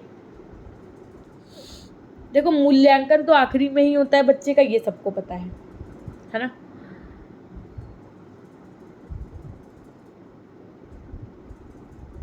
तो क्वेश्चन नंबर फर्स्ट का जो ऑप्शन बी बता रहे हैं उनका एकदम सही हो जाएगा भैया। पहले तो उद्देश्य निर्धारित होता है ना कि किस लिए पढ़ाया जा रहा है, फिर उद्देश्य जब पता चल जाता है कि हमको हाँ क्लास 3 के बच्चों को पढ़ाना है तो उस हिसाब से हम उसका कंटेंट रेडी कर देते हैं। उसके बाद में जब बच्चे का अधिगम अनुभव कैसा हो रहा है, यानी कि लर्निंग के दौरान वो कैसे चीज़ों को सीख पा रहा है, इस चीज़ को फिर आखिरी में मूल्यांकित कर लिया जाता है। ठीक, नेक्स्ट है पाठ्यचर्या निर्माण व विकास है क्या है? आदर्श प्रक्रिया, आध्यात्मिक प्रक्रिया, व्यवहारिक प्रक्रिया या गतिशील प्रक्रिया? क्वेश्चन नंबर 2 तो आपकी व्यवहारिक प्रक्रिया है। ठीक, पाठ्यचर्या विकास का प्रमुख कारक है, क्या है? विषय वस्तु का चयन जिसका अभिप्राय निम्नलिखित विकल्पों से है, क्या? संकल्पना, सिद्धांत, अवधारणा या फिर ये सभी। क्वेश्चन नंबर 3 बताइए। क्वेश्चन नंबर 3, तो करेक्ट आंसर आपका क्या हो जाएगा? ऑप्शन डी, ये सभी। पाठ्यक्रम विकास और क्रियान्वयन का महत्वपूर्ण घटक है, पाठ्यक्रम नियोजन, पाठ्यक्रम संरचना, पाठ्यक्रम मूल्यांकन या पाठ्यक्रम मॉडल। क्वेश्चन नंबर 4, तो ऑप्शन बी एकदम सही हो जाएगा, पाठ्यक्रम मूल्यांकन। Very good. पाठ्यचर्या विकास है, क्या है? सामाजिक प्रक्रिया है, चक्रीय प्रक्रिया है, निरंतर चलने वाली प्रक्रिया है या फिर उपर्युक्त सभी। क्वेश्चन नंबर 5, तो करेक्ट आंसर क्या हो जाएगा आपको? ऑप्शन डी, उपर्युक्त सभी। पाठ्यचर्या विकास के उद्देश्य हैं, छात्रों का बहुमुखी विकास करना, छात्रों की अंतर्निहित शक्तियों का विकास करना, छात्र में जीवन मूल्यों का निर्माण करना या उपर्युक्त सभी। तो ऑप्शन डी एकदम सही हो जाएगा, उपर्युक्त सभी। जो पाठ्यचर्या वर्तमान व भविष्य की आवश्यकताओं के लिए उपयुक्त है उसमें निश्चित रूप से रचनात्मक विषयों के प्रति निश्चित सुझाव होना चाहिए। ये कथन है किसका है? क्रो का है, रेमंड का है, जॉन डीवी का है या फिर गांधी जी का है। क्वेश्चन नंबर 7, तो ऑप्शन बी रेमंड का है। नेक्स्ट, बालक जो कुछ विद्यालय से सीखता है उसके द्वारा उसमें ऐसी योग्यता आनी चाहिए कि वह जीवन की परिस्थितियों से अनुकूल कर सके तथा आवश्यकता पड़ने पर परिस्थितियों में परिवर्तन कर सके। ये कथन किसका है? रायबर्न का है, हॉर्नी का है, फ्रॉबल का है या रेमंड का है। क्वेश्चन नंबर 8, तो ऑप्शन ए एकदम सही हो जाएगा, रायबर्न का है। Very good. नेक्स्ट, पाठ्यचर्या विकास की शिक्षा जीवन की अवस्थाओं का सिद्धांत के अंतर्गत A.N. व्हाइटहेड के अनुसार पाठ्यचर्या शिक्षा जीवन की 3 अवस्थाओं के अनुरूप होनी चाहिए। ये 3 अवस्थाएं हैं, आवश्यकता उपयोगिता विकास, कौतूहल यथार्थता सामान्यीकरण, योग्यता विशिष्टता का विकास। उपर्युक्त में से कोई नहीं। क्वेश्चन नंबर 9, तो ऑप्शन बी, कौतूहल यथार्थता और सामान्यीकरण। नेक्स्ट है, पाठ्यचर्या का निर्माण इस प्रकार किया जाना चाहिए कि समय अनुसार परिवर्तन किया जा सके। ये सिद्धांत किसका है? तो ये जो सिद्धांत है आपका, ये लचीलेपन का सिद्धांत है। ठीक, यहाँ से आपका कंप्लीट हो जाता है चैप्टर नंबर 6 भी। चैप्टर नंबर 7 जो है वो आपका पाठ्यक्रम नियोजन एवं कार्यान्वयन से संबंधित है। आइए चलते हैं इसके क्वेश्चंस करते हैं। देखिए, सेशन पसंद आ रहा है तो अगर अभी तक आपने सेशन को लाइक नहीं किया है, मैंने देखा है व्यूज़ तो 250 हो जाते हैं, है ना, लेकिन लाइक 200 भी नहीं होते हैं। क्या बात है भैया, पढ़ पढ़ के निकल लो। हैं, अपना काम बनता भाड़ में जाए जनता क्यों? अपना कहते हैं कि भगवान सबका भला करे, बस शुरुआत हमसे करे। तो ये तो भाई बड़ी गलत बात है। आप लोगों को तो लाइक तो कर देना चाहिए एटलीस्ट एक बार। और हमें ऐसा लगता है कि पता नहीं आप लोग कैसे बिना कमेंट किए, बिना लाइक किए चले जाते हैं। देखो, जो कर देते हैं मैं उनकी बात नहीं कर रही, कुछ ऐसे होते हैं कि बस आते हैं, पढ़ते हैं, निकल लेते, उनको दुनियादारी से कोई मतलब नहीं है। सिर्फ उनके लिए हम ये कहना चाहेंगे कि अगर आप कल को टीचर बनने जा रहे हैं और आपके अंदर अगर अप्रिसिएशन की आदत नहीं है, यानी कि आप किसी के लिए अच्छा नहीं बोल पा रहे हैं, आप किसी का अच्छा देख नहीं पा रहे हैं, या अच्छा ये तो थोड़ा सा निगलेक्ट कर दो, देख नहीं पा रहे, वो तो एक अलग फैक्टर की तरफ चला जाएगा। अगर आप किसी को अच्छा बोल नहीं पा रहे, जैसे स्टूडेंट है ना, सपोज दैट, तो आप उसको पढ़ा रहे हो, आपने उससे पूछा बेटा व्हाट इज इवन नंबर, तो बच्चे ने बता दिया ma'am the number which is divisible by 2 that is called even number. So आपको उसको अप्रिशिएट करना होगा, या बेटा very good, sit down, well done, what's your name. या अगर आप नए हैं या आप पुराने टीचर हैं उस स्कूल में, तो आपको कहना होगा वेरी गुड बेहान, सिट डाउन बेटा। सो तब आप पढ़ाना शुरू करेंगे। That is the correct way to teach the students.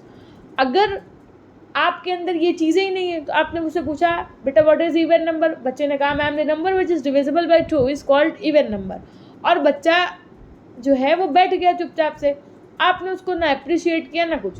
तो नेक्स्ट टाइम जब आप पूछेंगे कि बेटा व्हाट इज़ ऑड नंबर, तो बच्चा सोचेगा हमें कौन सा कुछ गुड मिल रहा है या कुछ हो रहा है, तो वो नहीं बताएगा आपको, चुपचाप बैठा रहेगा, चुप हो जाएगा, कुछ नहीं करेगा। तो जीवन में अप्रिशिएट करना सीखिए हर क्षेत्र में। मैं टीचिंग के पर्पज़ से नहीं कहूँगी, मैं कहूँगी कि आपकी मम्मा बहुत अच्छी कुकिंग करती हैं, एक बार कभी आप उनसे कह के तो देखो कि मम्मी आज की सब्ज़ी ना बहुत टेस्टी बनी है। भले वो आपसे बाद में यही कहते हैं हाँ बाकी दिन तो हम ख़राब बनाते हैं जैसे, वो एक अलग फैक्टर है, लेकिन अगर आप अपना काम करेंगे तो नो डाउट कि उसका आपको आउटपुट ज़रूर मिलेगा। तो इसी के तहत हम आपसे बस यही कहना चाहेंगे कि आप भले आज नहीं लाइक कर रहे हैं, कोई बात नहीं, लेकिन ये आदत बनाइए, जो चीज़ अच्छी है आप उसको अच्छा कहिए, तो वो फिर वो एक अलग ही सुकून मिलेगा, एक अलग ही मज़े मिलेंगे। और ये भी जीवन के एटिकेट्स के अंतर्गत आता है, गुड मैनर्स के अंतर्गत आता है ना। खैर, ये तो टॉपिक सेट की बात हो गई। आइए चलते हैं क्वेश्चन नंबर 1 की तरफ। पाठ्यचर्या नियोजन के मुख्य मुद्दे कौन कौन से हैं? असंगत पाठ्यचर्या, आधुनिक अथवा उभरती पाठ्यचर्या, दोनों या इनमें से कोई नहीं। तो दोनों एकदम सही हो जाएगा। जो पाठ्यचर्या समुदाय व छात्रों की आवश्यकताओं को पूर्ण नहीं करती वो क्या कहलाती है? असंगत पाठ्यचर्या, आधुनिक पाठ्यचर्या, दोनों या इनमें से कोई नहीं। तो करेक्ट आंसर हो जाएगा असंगत पाठ्यचर्या। असंगत पाठ्यचर्या के दो प्रकार होते हैं, स्थिर व संगत, सतही व संगत, स्थिर व सतही, या इनमें से कोई नहीं। क्वेश्चन नंबर 3 बताइए। करेक्ट आंसर आपका हो जाएगा ऑप्शन बी, स्थिर व सतही। क्वेश्चन नंबर 4 है आपका, वह पाठ्यचर्या जो कि भूत व वर्तमान से बेहतर बनाई गई हो क्या कहलाती है? असंगत, संगत, स्थिर या फिर सतही। तो सी ऑप्शन एकदम सही हो जाएगा। वह पाठ्यचर्या जो भूत और वर्तमान से बेहतर बनाई जाती है उसको हम स्थिर पाठ्यचर्या कहते हैं। वह पाठ्यचर्या जिसके आंकड़े तथ्य छात्रों हेतु अर्थहीन व पुराने हो जाते हैं क्या कहलाती है? सतही, असंगत, स्थिर या फिर इनमें से कोई नहीं। तो वो कहलाती है आपकी सतही। नेक्स्ट क्वेश्चन नंबर 6, वह पाठ्यचर्या जिसमें नवीनतम ज्ञान तथा अध्ययन क्षेत्र का समावेश हो क्या कहलाती है? स्थिर, असंगत, आधुनिक या सभी। तो ऑप्शन सी आधुनिक कहलाती है। क्वेश्चन नंबर 7 की तरफ चलेंगे। वर्तमान पाठ्यचर्या के अंतर्गत निम्नलिखित उदीयमान क्षेत्रों को सम्मिलित किया जाता है? जनसंख्या शिक्षा में, बहुसांस्कृतिक शिक्षा में, अंतर सांस्कृतिक संबंध में, या फिर उपर्युक्त सभी में। क्वेश्चन नंबर 7 बताइए। तो ऑप्शन डी एकदम सही हो जाएगा, उपर्युक्त सभी में।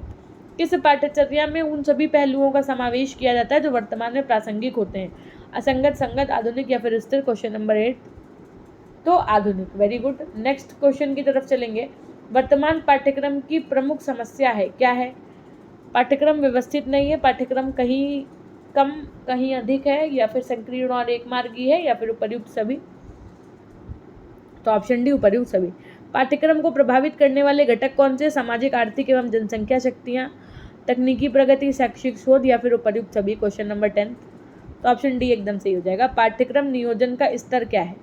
राष्ट्रीय स्तर, राज्य स्तर, विद्यालय प्रक्रिया स्तर, या फिर उपर्युक्त सभी। क्वेश्चन नंबर 11 तो ऑप्शन डी एकदम सही हो जाएगा, उपर्युक्त सभी। राष्ट्रीय स्तर पर पाठ्यक्रम नियोजन आवश्यक है महत्वपूर्ण विषय वस्तु, तथ्यों, नियमों, सिद्धांतों आदि की पहचान हेतु, विषय वस्तु की क्रमबद्धता के बारे में निर्णय करने हेतु, अधिगम के स्तर को जांच के लिए, मूल्यांकन प्रक्रिया के सुझाव हेतु, या फिर उपर्युक्त सभी। क्वेश्चन नंबर 12 तो ऑप्शन डी एकदम सही हो जाएगा, उपर्युक्त सभी। पाठ्यक्रम नियोजन के स्तर किन मुख्य कारकों से संबंधित है? नियोजन से, विषय वस्तु और विधियों से, सुधार व मूल्यांकन से, उपर्युक्त सभी से। क्वेश्चन नंबर 13 तो ऑप्शन डी एकदम सही हो जाएगा, उपर्युक्त सभी। नेक्स्ट, राज्य स्तर पर पाठ्यक्रम नियोजन हेतु गठित कमेटी में निम्नांकित में एक नहीं होना चाहिए? अध्यापक, प्रधानाचार्य, प्रबुद्ध महिलाएं, या फिर कोऑर्डिनेटर। तो ऑप्शन सी प्रबुद्ध महिलाएं। विद्यालय स्तर पर पाठ्यक्रम नियोजन का उद्देश्य है लक्ष्यों में सुधार, कमियों में सुधार, कमियां जानना, या फिर सभी। सीधी सी बात है कि पॉजिटिव है सारे, तो ऑप्शन डी एकदम सही है। संस्थान स्तर के पाठ्यक्रम नियोजन हेतु गठित टीम में आवश्यक सदस्य हैं? अध्यापक, छात्र के माता पिता, छात्र, या फिर उपर्युक्त सभी। तो उपर्युक्त सभी, ऑप्शन डी एकदम सही हो जाएगा। 17 नंबर क्वेश्चन है आपका, पाठ्यक्रम नियोजन के स्तर के अंतर्गत अध्यापक दल स्तर के अंतर्गत अध्यापकों का समूह विकास पर विचार विमर्श करता है, इसे क्या कहते हैं? अंतस्थ, अंतः विषय, मध्य विषयक, या फिर इनमें से कोई नहीं। क्वेश्चन नंबर 17 तो ऑप्शन बी एकदम सही हो जाएगा, अंतः विषय। क्वेश्चन नंबर 18 क्या है? पाठ्यक्रम नियोजन के किस स्तर के अंतर्गत केवल एक अध्यापक प्रस्तावित विभिन्न बिंदुओं से पर निर्णय ले सकता है? संस्थान स्तर, अध्यापक दल स्तर, व्यक्तिगत अध्यापक स्तर, या फिर विद्यालय स्तर। क्वेश्चन नंबर 18 ऑप्शन सी एकदम सही हो जाएगा, व्यक्तिगत अध्यापक स्तर। नेक्स्ट, व्यक्तिगत अध्यापक स्तर पर अध्यापक पाठ्यक्रम नियोजन के अंतर्गत किन बिंदुओं पर अपना विचार प्रकट कर सकती है? अधिगम उद्देश्य, विषय वस्तु, प्रस्तुतिकरण के शिक्षण विधि, मूल्यांकन प्रक्रिया, या फिर उपर्युक्त सभी। क्वेश्चन नंबर 19 तो उपर्युक्त सभी एकदम सही हो जाएगा। क्वेश्चन नंबर 20 की तरफ चलेंगे। किस स्तर पर पाठ्यक्रम नियोजन से संबंधित निर्णय अर्थात क्या, कैसे, कौन, कहाँ और कब अध्यापक समूह व छात्र समूह मिलकर कर लेते हैं? व्यक्तिगत अध्यापक स्तर, सहयोगी यानी कि कोऑपरेटिव पाठ्यक्रम नियोजन स्तर, विद्यालय स्तर, या फिर राज्य स्तर। क्वेश्चन नंबर 20 तो ऑप्शन बी एकदम सही हो जाएगा, कोऑपरेटिव पाठ्यक्रम या नियोजन स्तर। ठीक है, ठीक। उसके बाद में चैप्टर नंबर 8 जो है वो है पाठ्यक्रम के निर्धारक। बहुत अच्छा चैप्टर है, तो बहुत अच्छे क्वेश्चंस भी इससे बनेंगे, नो डाउट पेपर में भी बनेंगे, तो अच्छे से चैप्टर को पढ़िएगा, है ना। बस अगर शेयर नहीं किया तो एक बार शेयर कर दीजिएगा, चैनल पर नए हैं तो सब्सक्राइब ज़रूर कर दीजिएगा, पुराने तब भी एक बार चेक कर लो कि भैया 3 साल होने को है, नहीं 2 साल होने को है, तो चैनल पे पढ़ना है तो सब्सक्राइब किया है या नहीं, और एक बार बेल आइकन ज़रूर प्रेस कर दीजिएगा। ठीक। फर्स्ट क्वेश्चन क्या है आपका कि शिक्षा विधि का दर्शन सिद्धांत का विकास किसने किया? किलपैट्रिक, फ्रॉबेल, जॉन डीवी या ब्राइटमैन? तो ऑप्शन ए सही हो जाएगा। शिक्षा विधि का दर्शन सिद्धांत आपके किलपैट्रिक ने दिया। प्लेटो ने अपना पाठ्यक्रम किन आधार पर निर्मित किया है? बौद्धिक, कलात्मक, नैतिक या फिर उपर्युक्त सभी? क्वेश्चन नंबर 2 बताइए। तो ऑप्शन डी एकदम सही हो जाएगा, उपर्युक्त सभी। टीपी नन ने समस्त मानवीय क्रियाओं को कितने भागों में बांटा है? 3, 4, 2 या फिर 5? तो ऑप्शन सी 2 भागों में बांटा है। निम्न में से किन विद्वान ने शिक्षा को एक प्राकृतिक क्रिया तथा प्रकृति को सर्वश्रेष्ठ शिक्षिका घोषित किया है? ब्राइटमैन, जॉन डीवी, रूसो या फिर A S Neill? Question number 4। Option C एकदम सही हो जाएगा, Rousseau. Very good. Question number 5 है, निम्न में से कौन दर्शन शास्त्र का सबसे नवीन विचारधारा है? आदर्शवाद, यथार्थवाद, प्रकृतिवाद या प्रयोजनवाद? तो ऑप्शन डी एकदम सही हो जाएगा, प्रयोजनवाद। बाल केंद्रित पाठ्यक्रम का सिद्धांत किस विचारधारा की उपज है? आदर्शवादी, प्रयोजनवादी, प्रकृतिवादी, यथार्थवादी? ऑप्शन सी एकदम सही हो जाएगा, प्रयोजनवादी। पाठ्यक्रम परिवर्तन के समाजशास्त्री सिद्धांत में क्या समाहित नहीं है? नहीं पे विशेष ध्यान दीजिएगा। विद्यालय का पाठ्यक्रम बाल विकास के स्तर का हो। पाठ्यक्रम को बालकों का निर्माण विश्व समाज के लिए करना चाहिए। पाठ्यक्रम को परिवर्तनशील व लचीला होना चाहिए। पाठ्यक्रम बहिर्मुखी प्रभाव युक्त होना चाहिए। क्वेश्चन नंबर 7, ऑप्शन डी एकदम सही हो जाएगा। ठीक है।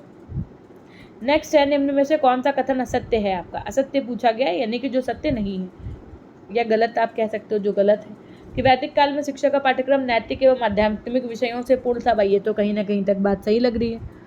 सामाजिक एवं पाठ्यक्रम परिवर्तन एक दूसरे के सापेक्षिक होते हैं, ये भी बात सही है।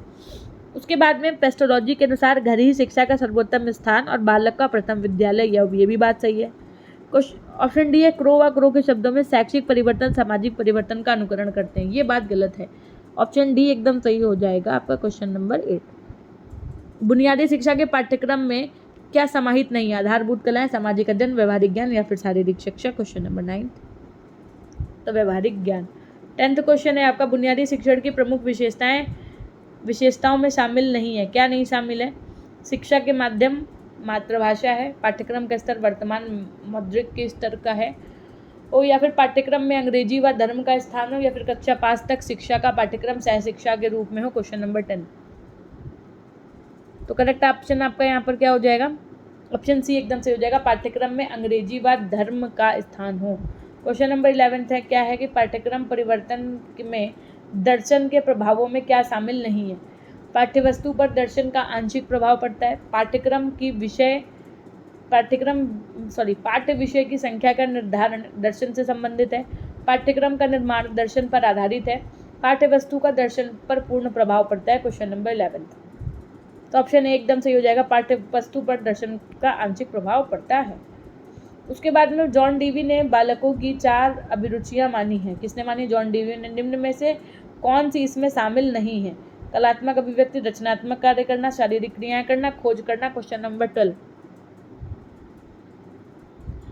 तो करेक्ट आंसर हो जाएगा शारीरिक क्रियाएं करना। यौन शिक्षा को किस दार्शनिक विचारधारा में प्रमुखता प्राप्त है?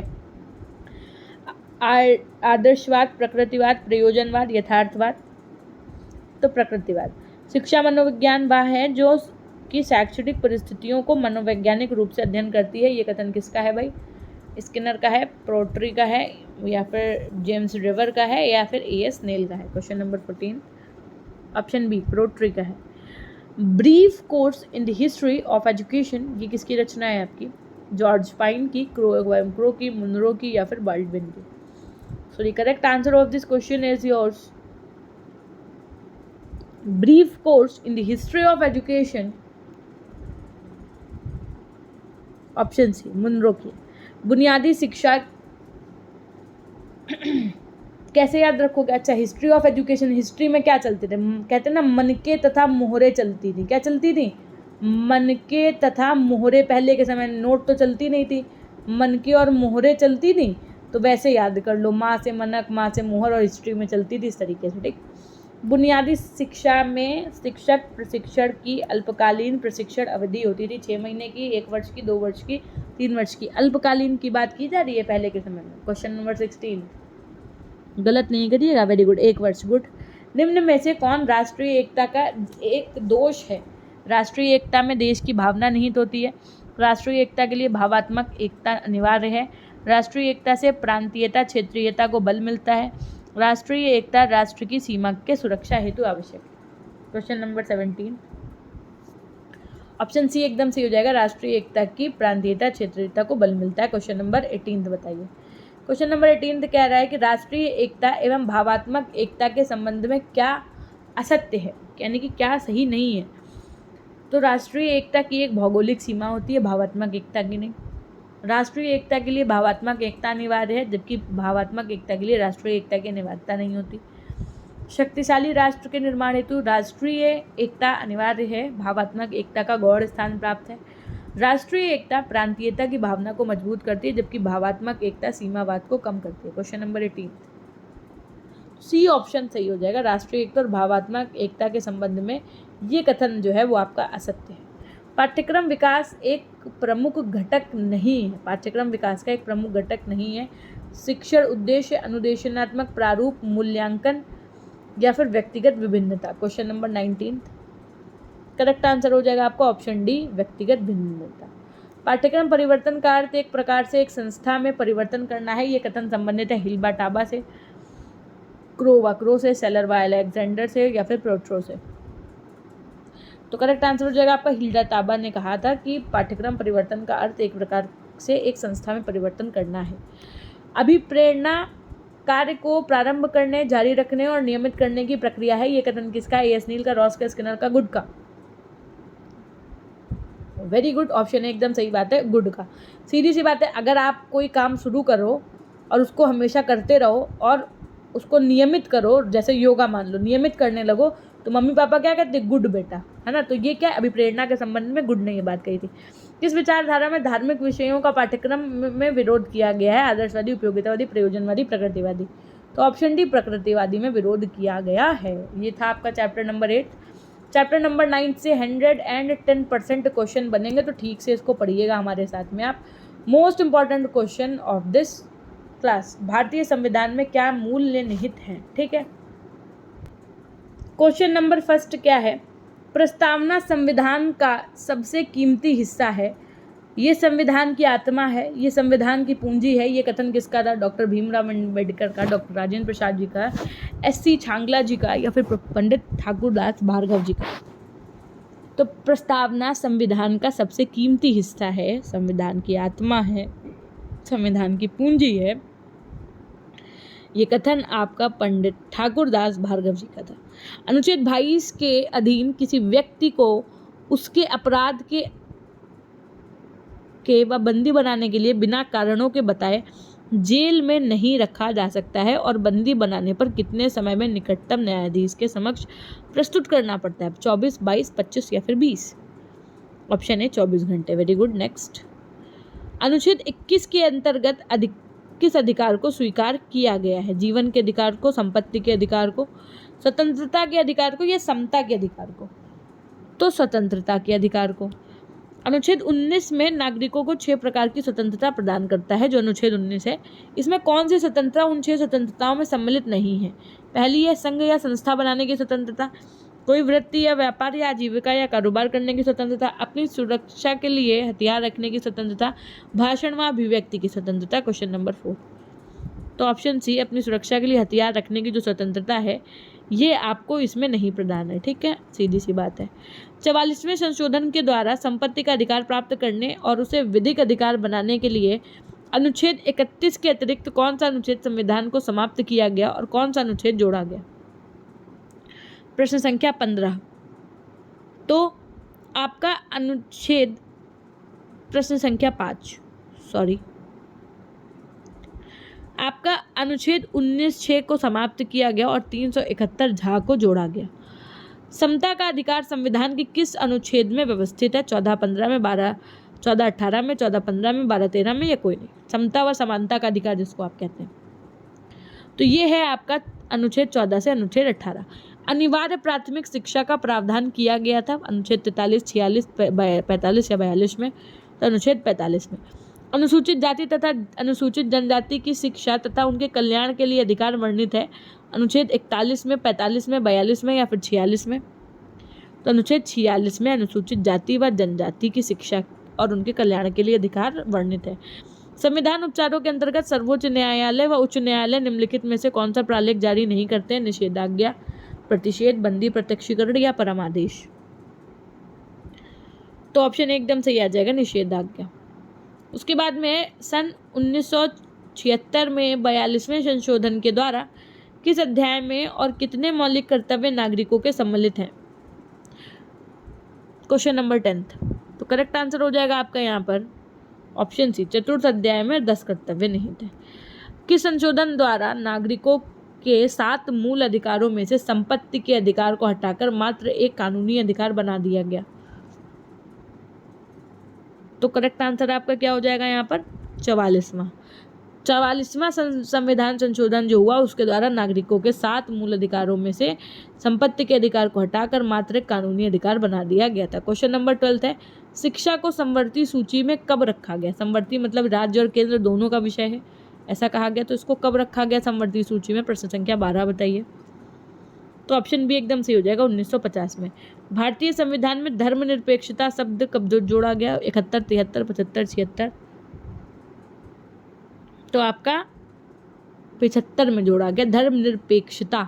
ऐसे याद रख दो, पेक्षता 75 जो मिला हुआ लग रहा है ना, पेक्षता 75, पेक्षता ऐसे बार बार बोल, धर्मनिरपेक्षता 75, तो 1975। ठीक।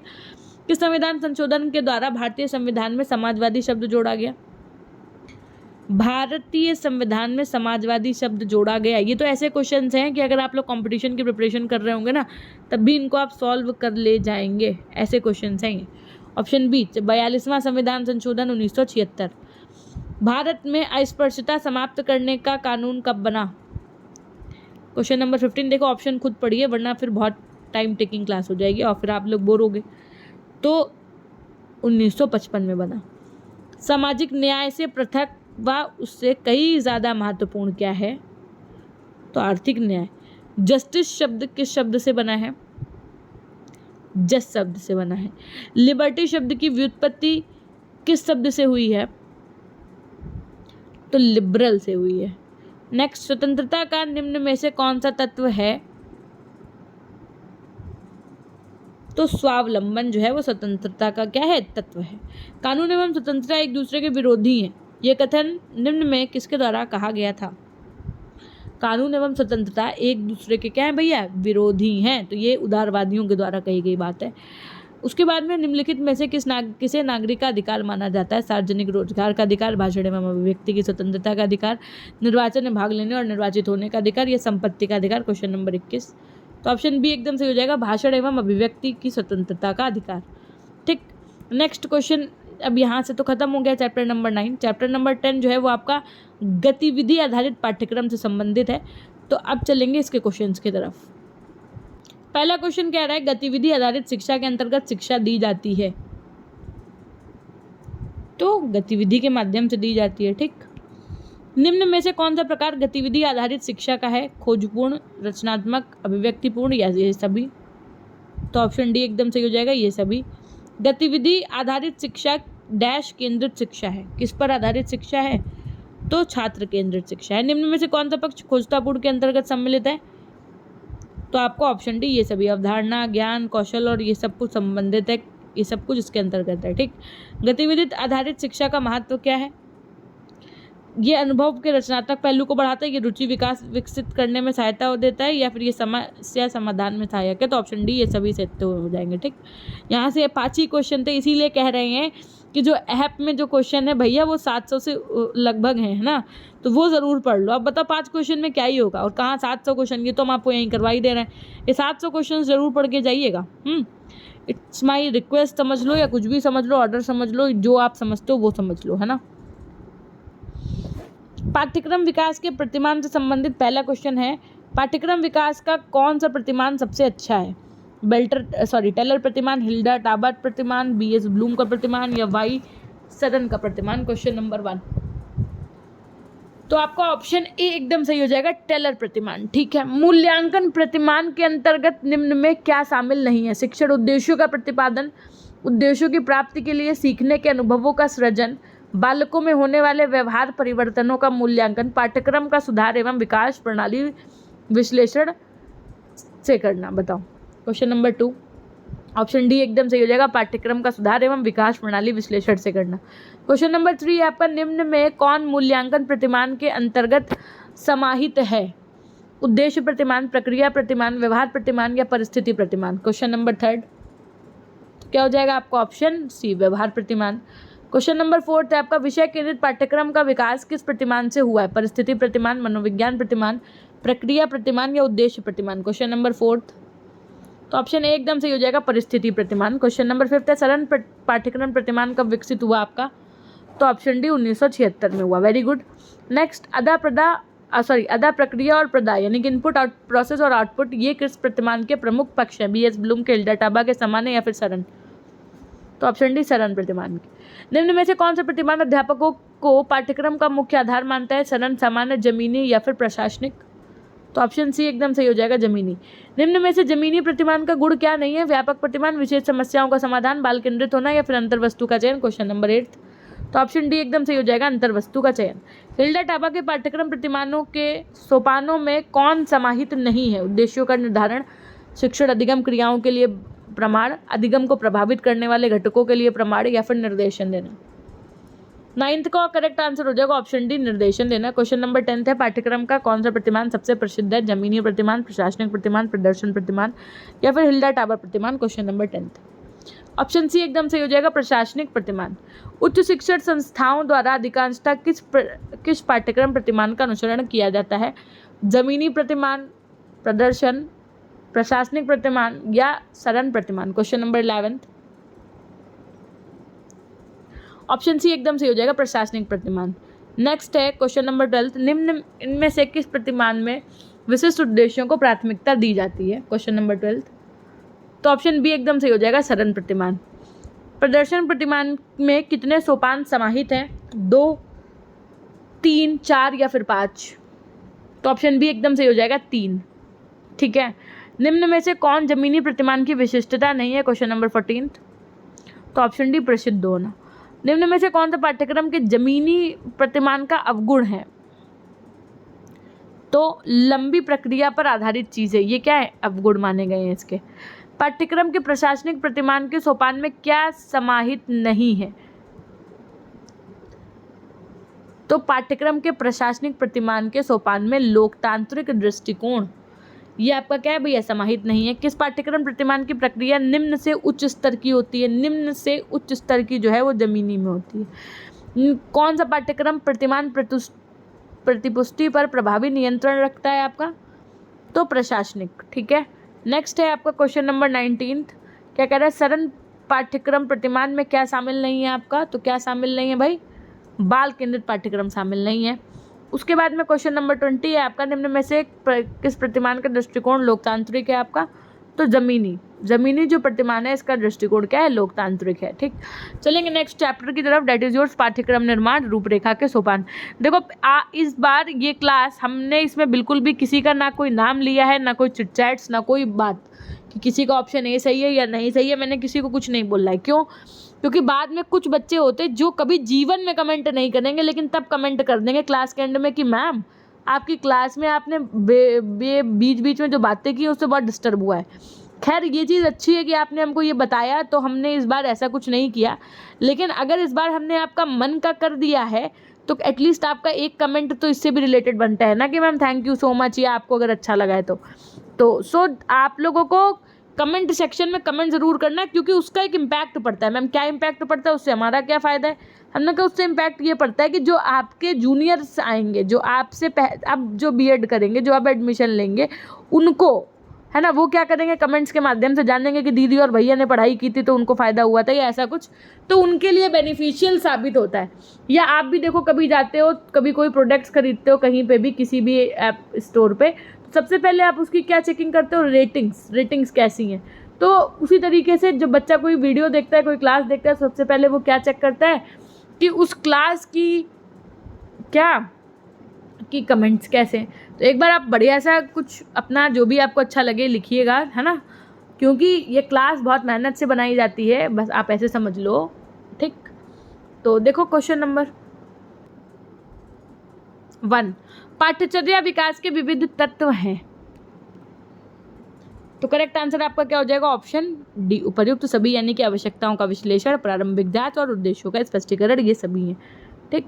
उसके बाद में क्या है कि क्वेश्चन नंबर 2 है, पाठ्यचर्या की संकल्पना के विषय में निम्न में से कौन सा कथन सही है? पाठ्यचर्या विद्यालयी शिक्षा व्यवस्था का केंद्र बिंदु है, या फिर ये शिक्षा का आधार है, या पाठ्यचर्या द्वारा शिक्षा के उद्देश्यों की पूर्ति होती है, या फिर सभी। तो सीधी सी बात है, उपर्युक्त सभी आपका सही हो जाएगा। नेक्स्ट क्वेश्चन की तरफ चलेंगे। पाठ्यचर्या का प्रकार है कोर पाठ्यचर्या, समेकित पाठ्यचर्या, क्रिया केंद्रित पाठ्यचर्या, ये सभी। तो ये सभी, वेरी गुड। नेक्स्ट क्वेश्चन क्या कह रहा है? ऐसी पाठ्यचर्या जिसमें बालक को कुछ विषय अनिवार्य रूप से पढ़ना पड़ता है तथा कुछ विषयों का विविध विषयों में से चुनाव करना पड़ता है, वो क्या कहलाती है आपकी? कोर पाठ्यचर्या, समेकित पाठ्यचर्या, सैद्धांतिक पाठ्यचर्या, प्रक्षण यानी कि हिडन करिकुलम। क्वेश्चन नंबर 4, वो कहलाती कोर पाठ्यचर्या। कोर प्रधान पाठ्यक्रम का प्रमुख उद्देश्य क्या होता है? बालकों को व्यक्तिगत व सामाजिक समस्याओं से संबंधित अनुभव प्रदान करना, बालकों को वर्तमान व भावी समस्याओं को सुलझाने यानी सॉल्व हेतु ज्ञान व अनुभव प्रदान करना, व्यक्ति व समाज दोनों का विकास करना, या उपर्युक्त सभी। क्वेश्चन नंबर 5, तो ऑप्शन डी एकदम सही हो जाएगा, उपर्युक्त सभी। क्वेश्चन नंबर 6 है, कोर पाठ्यचर्या की निम्नांकित विशेषताओं में एक विकल्प सही नहीं है। कौन सा विकल्प सही नहीं है? कोर पाठ्यचर्या शिक्षक केंद्रित होती है, ये तो एकदम ही सही नहीं है। कोर पाठ्यचर्या शिक्षक केंद्रित नहीं होती। इसमें समय विभाग चक्र लचीला निश्चित होता है, सही बात है। ये पाठ्यचर्या समस्या समाधान पर बल देती है, सही बात है। इसमें कई विषयों को एक साथ पढ़ाया जाता है, ये भी बात सही है, लेकिन ये शिक्षक केंद्रित नहीं होती है, ठीक है। 7 बताओ। कोर पाठ्यक्रम के अंतर्गत 2 या 2 से अधिक विषयों का सम्मिश्रण शिक्षक पर शिक्षण की आवश्यकताओं का भार बढ़ाता है। क्या ये विचार किसका था? मुनरो का, गुडलैंड का, फ्रोबेल का, या हॉर्नी का? Question number 17। तो question number 7 correct answer is yours, Goodland का था। कौन सी पाठ्यचर्या ज्ञान के प्रबोधात्मक स्थानांतरण के सिद्धांत को एक परिचय के रूप में करने का कार्य करती है? तो सैद्धांतिक पाठ्यचर्या। निम्न में से सैद्धांतिक पाठ्यचर्या के क्या उद्देश्य होते हैं? ये पाठ्यचर्या सभी के प्रति परंपरागत तथा सैद्धांतिक दृष्टिकोण रखती है। ये पाठ्यचर्या आदर्श जीवन के सिद्धांत एवं नैतिक जीवन के सैद्धांतिक रूप में संबंधित करके उसके विकास पर बल देती है। ये पाठ्यचर्या बालकों की तात्कालिक आवश्यकताओं और हितों पर आधारित होती है, या फिर ये सभी? तो ऑप्शन सही हो जाएगा आपका ये सभी। उसके बाद में है कि भारत ने पुनर्संरचनात्मक यानी कि रिकंस्ट्रक्टिविस्टिक पाठ्यचर्या का श्रेय किसको जाता है? टैगोर को, राधाकृष्णन को, गांधी जी को, या फिर गिज्जू भाई बधेका को? गिज्जू भाई का पूरा नाम पूछा गया था एक बार आपसे, है ना, क्यों याद है ना? Option B, very good, Gandhi ji को। उसके बाद में क्या, किस पाठ्यचर्या द्वारा हस्तकला को केंद्र मानकर संपूर्ण शिक्षा प्रदान करने का प्रयास किया गया? कोर, समेकित, पुनर्संरचनात्मक, या फिर क्रिया केंद्रित? क्वेश्चन नंबर 11 ऑप्शन सी एकदम सही हो जाएगा आपका, वेरी गुड, पुनर्संरचनात्मक।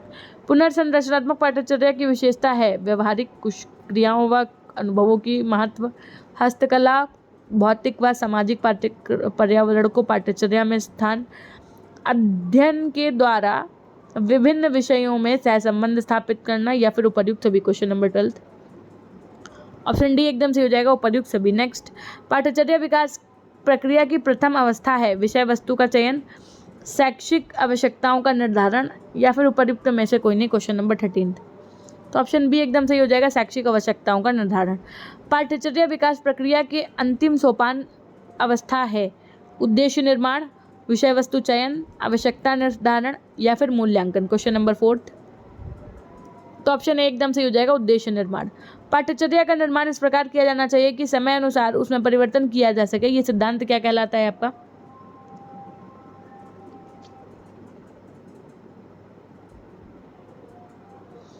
देखिए 1 मिनट के लिए सॉरी फॉर डैट। देखो इसका आपका करेक्ट आंसर थोड़ा सा गड़बड़ हो गया। पाठ्यचर्या विकास प्रक्रिया के अंतिम सोपान की यहाँ पर बात की गई है, तो मूल्यांकन होगा, है ना। अभी तो हमने आपको सारे सोपान भी पढ़ाए थे, sorry for that. Option D एकदम सही होगा, ठीक है, क्वेश्चन नंबर 14 का। ओके, नेक्स्ट क्वेश्चन की तरफ चलेंगे। क्वेश्चन नंबर 15, पाठ्यचर्या का निर्माण इस प्रकार किया जाना चाहिए कि समय अनुसार उसमें परिवर्तन किया जा सके। क्वेश्चन नंबर 15 ऑप्शन ए एकदम सही हो जाएगा, लचीलेपन का सिद्धांत। पाठ्यचर्या निर्माण का सहसंबंध सिद्धांत पाठ्यचर्या के संबंध में किसके मध्य सहसंबंधों की व्याख्या करता है? तो ऑप्शन बी एकदम सही हो जाएगा, विषयों के मध्य। क्वेश्चन नंबर 17 है, पाठ्यक्रम निर्माण के सिद्धांतों में से एक सही विकल्प नहीं है, क्या नहीं है? क्वेश्चन नंबर 17 क्या नहीं है भैया? जीवन से संबंधित होने का सिद्धांत, बाल केंद्रिता, का सिद्धांत, शिक्षक केंद्रता का सिद्धांत या फिर अग्रदर्शिता का सिद्धांत। प्रश्न संख्या 17। तो ऑप्शन जो सही हो जाएगा वो हो जाएगा आपका ऑप्शन सी, शिक्षक केंद्रित सिद्धांत। क्वेश्चन नंबर 18 है, माध्यमिक शिक्षा आयोग ने पाठ्यचर्या निर्माण के किस सिद्धांत को महत्वपूर्ण माना है? अनुभव की पूर्णता का सिद्धांत, अवकाश के लिए प्रशिक्षण का सिद्धांत, सामुदायिक जीवन से संबंध का सिद्धांत या फिर उपर्युक्त सभी। प्रश्न संख्या 18। ऑप्शन डी एकदम सही हो जाएगा आपका, उपर्युक्त सभी। नेक्स्ट वन, पाठ्यचर्या का निर्माण इस प्रकार किया जाना चाहिए कि समय अनुसार परिवर्तन किया जा सके, ये सिद्धांत है। तो ये सिद्धांत है आपका ऑप्शन सी एकदम सही हो जाएगा भाई, लचीलेपन का सिद्धांत। Okay, next one, question number 20, पाठ्यचर्या निर्माण हेतु किसके तथ्यों व अनुभवों को साथ लिया जाना चाहिए?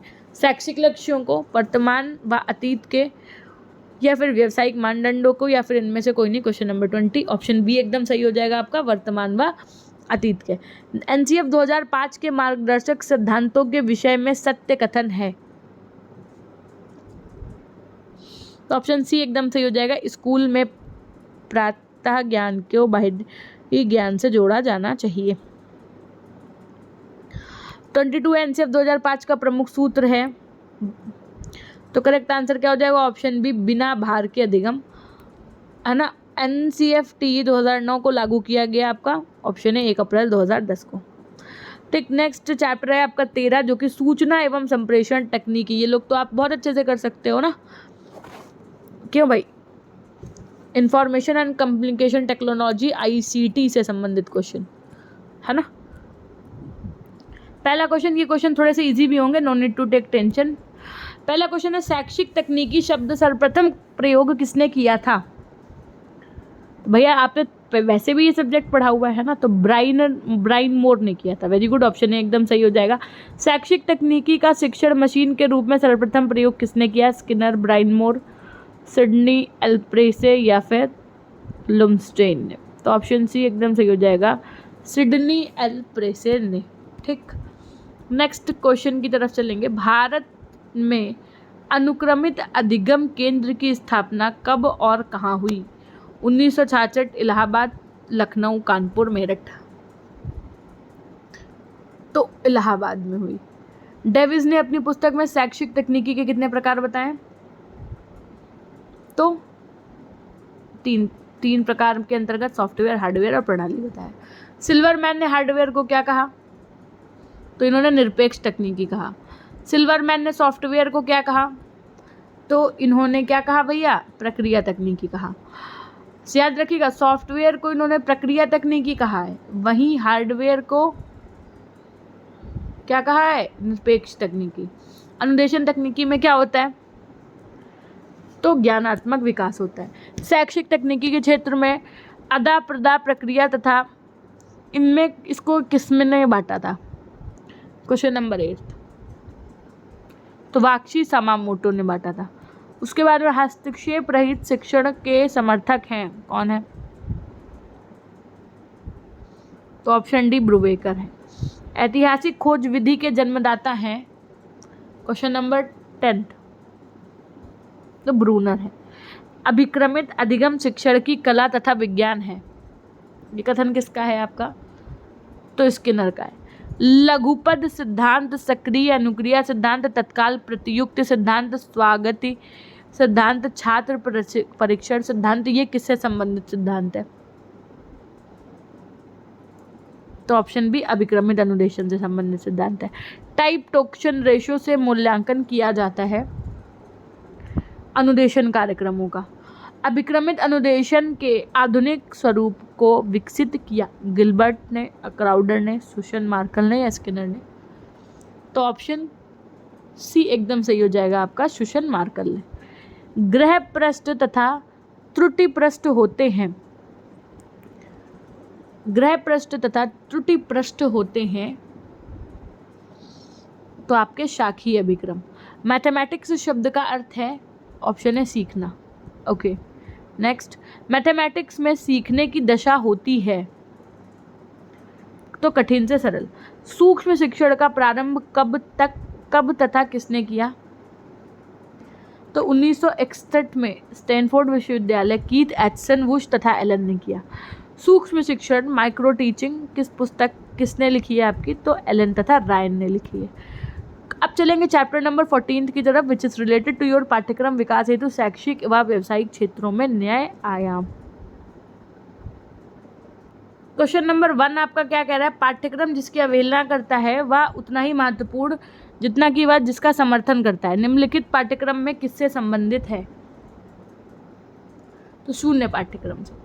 पाठ्यक्रम की क्रियान्वितकारी राजनीतियों के बारे में निर्णय लेने हेतु दर्शन शास्त्र की किस शाखा की प्रत्यक्ष रूप से प्रासंगिकता है? तो ज्ञान मीमांसा।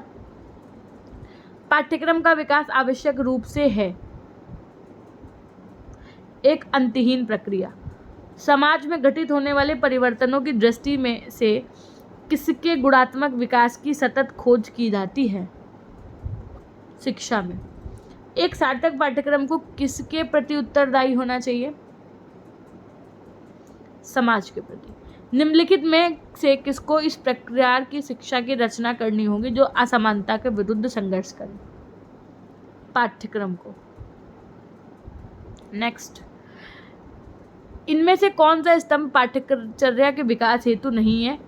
प्रासंगिकता, समानता, उत्कृष्टता या व्यवहारिकता? तो ऑप्शन डी व्यवहारिकता। राष्ट्रीय चेतना, राष्ट्रीय भावना तथा राष्ट्रीय पहचान के लिए क्या आवश्यक है? फीस, मूल्य, शिक्षा या फिर व्यवहार? तो ऑप्शन सी शिक्षा। परिवर्तन उन्मुखी प्रौद्योगिकी और देश की सांस्कृतिक परंपरा की निरंतरता के बीच क्या लाया जा सकता है? तो सुंदर विश्लेषण और समन्वय दोनों लाया जा सकता है। राष्ट्रीय एकता को विकसित कर सकती है कौन? जनता, शिक्षा, समाजवाद या पुरातनता? दो शिक्षा। पाठ्यक्रम के नए आयाम का तात्पर्य किसको सार्थक अनुभव देने वाली तथा समाहित करने वाली शिक्षा प्रदान करना है? तो बच्चों को। पाठ्यक्रम के विकास के संबंध में शैक्षिक व व्यावसायिक आयाम है? तो ऑप्शन सी ए व बी दोनों, यानी मूल्य विकास हेतु शिक्षा और जीवन कौशलों से शिक्षा की संबद्धता। किस क्षेत्र को आयुर्वेद को तुलनात्मक रूप से अधिक मान्यता मिली है? तो ऑप्शन डी दोनों, यानी कि चिकित्सा और मनोवैज्ञानिक दोनों को।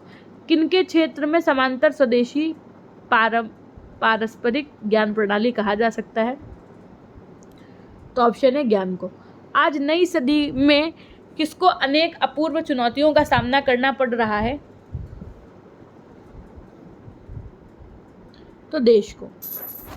किसका आज दुनिया के अनेक हिस्सों पर प्रभाव पड़ रहा है? निजीकरण और भूमंडलीकरण दोनों। भूमंडलीकरण किसका पूर्ण रूप से कायाकल्प नहीं कर सकता? शिक्षक। नई प्रौद्योगिकी में कौन सी एक मूलभूत चुनौती है?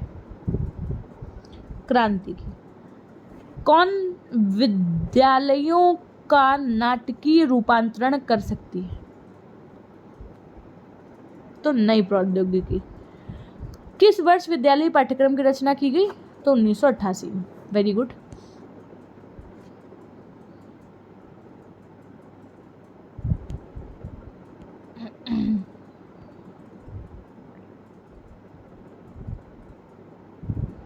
ठीक है, तो यहाँ से आपके 20 क्वेश्चंस पूरे कंप्लीट हो जाते हैं। Chapter number 15, this is the second last chapter of this class, that is related to your पाठ्यक्रम सहयोगी सामग्री की क्या भूमिका है।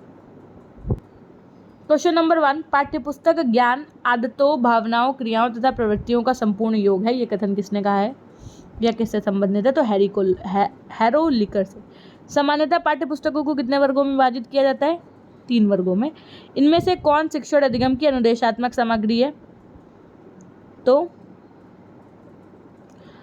पाठ्यपुस्तकें, दृश्य श्रव्य सामग्री, अभिक्रमित सामग्री, ये सभी। नेक्स्ट, पाठ्यक्रम संदर्शिका किसका मिश्रित रूप है? पाठ्यचर्या शिक्षक संदर्शिका का। निम्न में क्या पाठ्यक्रम संदर्शिका का महत्व नहीं बताता है? तो अभिक्रमित सामग्री का माध्यम। चिल्ड्रन बुक ट्रस्ट की स्थापना कब हुई? 1957 में। बाल साहित्य का क्या उद्देश्य है? बाल पाठकों का ज्ञानवर्धन, बाल पाठकों का मनोरंजन, बाल पाठकों की सृजनात्मक क्षमता का विकास। तो करेक्ट आंसर हो जाएगा ऑप्शन डी, उपर्युक्त सभी। पाठ्यपुस्तक शिक्षण अभिप्रायों के लिए व्यवस्थित प्रजातीय चिंतन का एक उल्लेख या एक अभिलेख है। हॉलक्विस्ट। उसके बाद में निम्न में से क्या पाठ्यपुस्तक के महत्व को रेखांकित करता है? कि पाठ्यपुस्तकों द्वारा छात्रों एवं शिक्षकों के समय की बातचीत होती है। पाठ्यपुस्तकें परीक्षा के समय सहायक होती हैं। इनके माध्यम से छात्रों की तर्क शक्ति व स्मरण शक्ति का विकास होता है। तो ऑप्शन डी एकदम सही हो जाएगा। नेक्स्ट, निम्न में कौन पाठ्यपुस्तक का प्रकार नहीं है? संदर्भ पुस्तकें, सामान्य पाठ्यपुस्तकें, प्रामाणिक पुस्तकें, पाठ्यक्रम पर आधारित पाठ्यपुस्तकें। Question number 10, option C is the right answer, प्रामाणिक पुस्तकें। किस प्रकार की पाठ्यपुस्तक का विस्तार क्षेत्र सीमित होता है? सामान्य पुस्तकें, पाठ्यपुस्तकें, पाठ्यक्रम पर आधारित पाठ्यपुस्तकें, संदर्भ पुस्तकें, व्यावसायिक पुस्तकें। तो ऑप्शन बी एकदम से हो जाएगा, पाठ्यक्रम पर आधारित पाठ्यपुस्तकें। संदर्भ इकाई तथा शिक्षण इकाई के संबंध में निम्न में क्या गलत है? पढ़िए ऑप्शंस।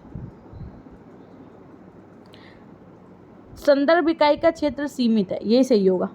ये अध्ययन क्षेत्र की किसी शाखा की एक प्रमाणित पुस्तक होती है। ये परिभाषा है आपकी लेंज की। अनुदेशनात्मक सामग्री के रूप में सर्वाधिक प्रयोग की जाने वाली सामग्री कौन सी है आपकी? तो पाठ्यपुस्तकें। श्रव्य दृश्य उपकरण सीखने वालों की व्यक्तियों, घटनाओं, वस्तुओं तथा कारण प्रभावों संबंधों के नियोजित अनुभवों से लाभ उठाने का अवसर प्रदान करते हैं। ये परिभाषा है आपकी किस विद्वान की? तो ये है आपकी किससे संबंधित भैया? क्रो से संबंधित। ऑप्शन ए सही हो जाएगा। निम्न में कौन पाठ्यक्रम का आधार नहीं है? दार्शनिक, वैज्ञानिक, सामाजिक या फिर व्यवहारिक? ऑप्शन डी व्यवहारिक। पाठ्यक्रम के आधार 3 प्रक्रिया ज्ञानात्मक, भावात्मक और क्रियात्मक का विकास होना चाहिए। इस कथन के संबंध में किस विद्वान से है? ड्यूई, रॉस, निंघम, हॉर्न। Professor Horne. तो क्या हो जाएगा आपका question number 17? Option B is the right answer. हाँ, रॉस। ठीक है। निम्न में से कौन सा आधार बालक को केंद्र मानकर पाठ्यक्रम निर्धारित करता है? Question number 18। तो option C is the right answer, मनोवैज्ञानिक। ठीक। किसकी सहायता से अमूर्त अवधारणाओं को मूर्त रूप दिया जाता है? श्रव्य दृश्य सामग्री से। चिल्ड्रन बुक ट्रस्ट की स्थापना से कौन जुड़ा है? तो आपके बी के शंकर चिल्लई जी जुड़े हैं। Last but not the least हम कह सकते हैं पाठ्यक्रम में नैतिक शिक्षा एवं मूल्य शिक्षा का स्थान जो है, इससे संबंधित MCQs करेंगे। इससे पहले हम आपसे सिर्फ और सिर्फ यही कहना चाहेंगे कि PG पॉइंट ऑफिशियल के नाम से हमारी इंस्टाग्राम ID है। अगर आप हमसे वहाँ नहीं जुड़े हैं तो ज़रूर जुड़ जाइएगा। ठीक। उसके अलावा PG पॉइंट ऐप इंस्टॉल करिए। इसी विषय से संबंधित 750-800 क्वेश्चंस को सॉल्व करिए। उसके बाद में PG पॉइंट ऐप के साथ आपको आगे चल के और भी चीज़ें अवेलेबल करवाई जाएंगी। इसके अलावा आप हमारे टेलीग्राम चैनल PG पॉइंट से जुड़ जाइए। समय के साथ आपको जो भी वैकेंसीज वगैरह आएंगी उनके अपडेट्स मिलती रहेंगी वीडियो के माध्यम से भी। बस ध्यान रखना क्या है कि चैनल को ये ज़रूर चेक कर लीजिएगा सब्सक्राइब है कि नहीं। सब्सक्राइब है तो बहुत अच्छी बात है, नहीं है तो ये कर ज़रूर दीजिएगा। ठीक है, दूसरा काम आप। ओके, तो चलेंगे अब हम नेक्स्ट इसकी तरफ। एक एक क्वेश्चन आपको करवाते हैं चल के। लास्ट चैप्टर है, बहुत अच्छे से समझ के करिएगा। पहला क्वेश्चन है आपका, जीवन में सफलता के कारण क्या है? उसका सफल व्यक्तियों के जीवन इतिहास को पढ़ना, अत्यंत मेधावी होना, उसका कठोर परिश्रम एवं अध्यवसाय करना या फिर प्रबल भाग्य।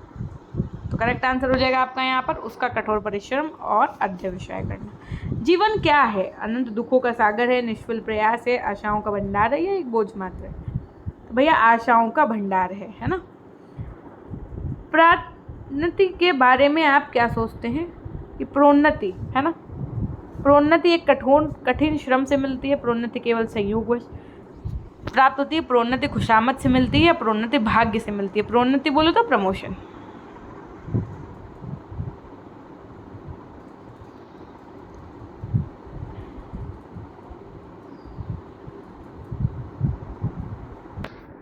तो ये आपको कठिन परिश्रम से मिलती है। ऑप्शन ए एकदम सही हो जाएगा।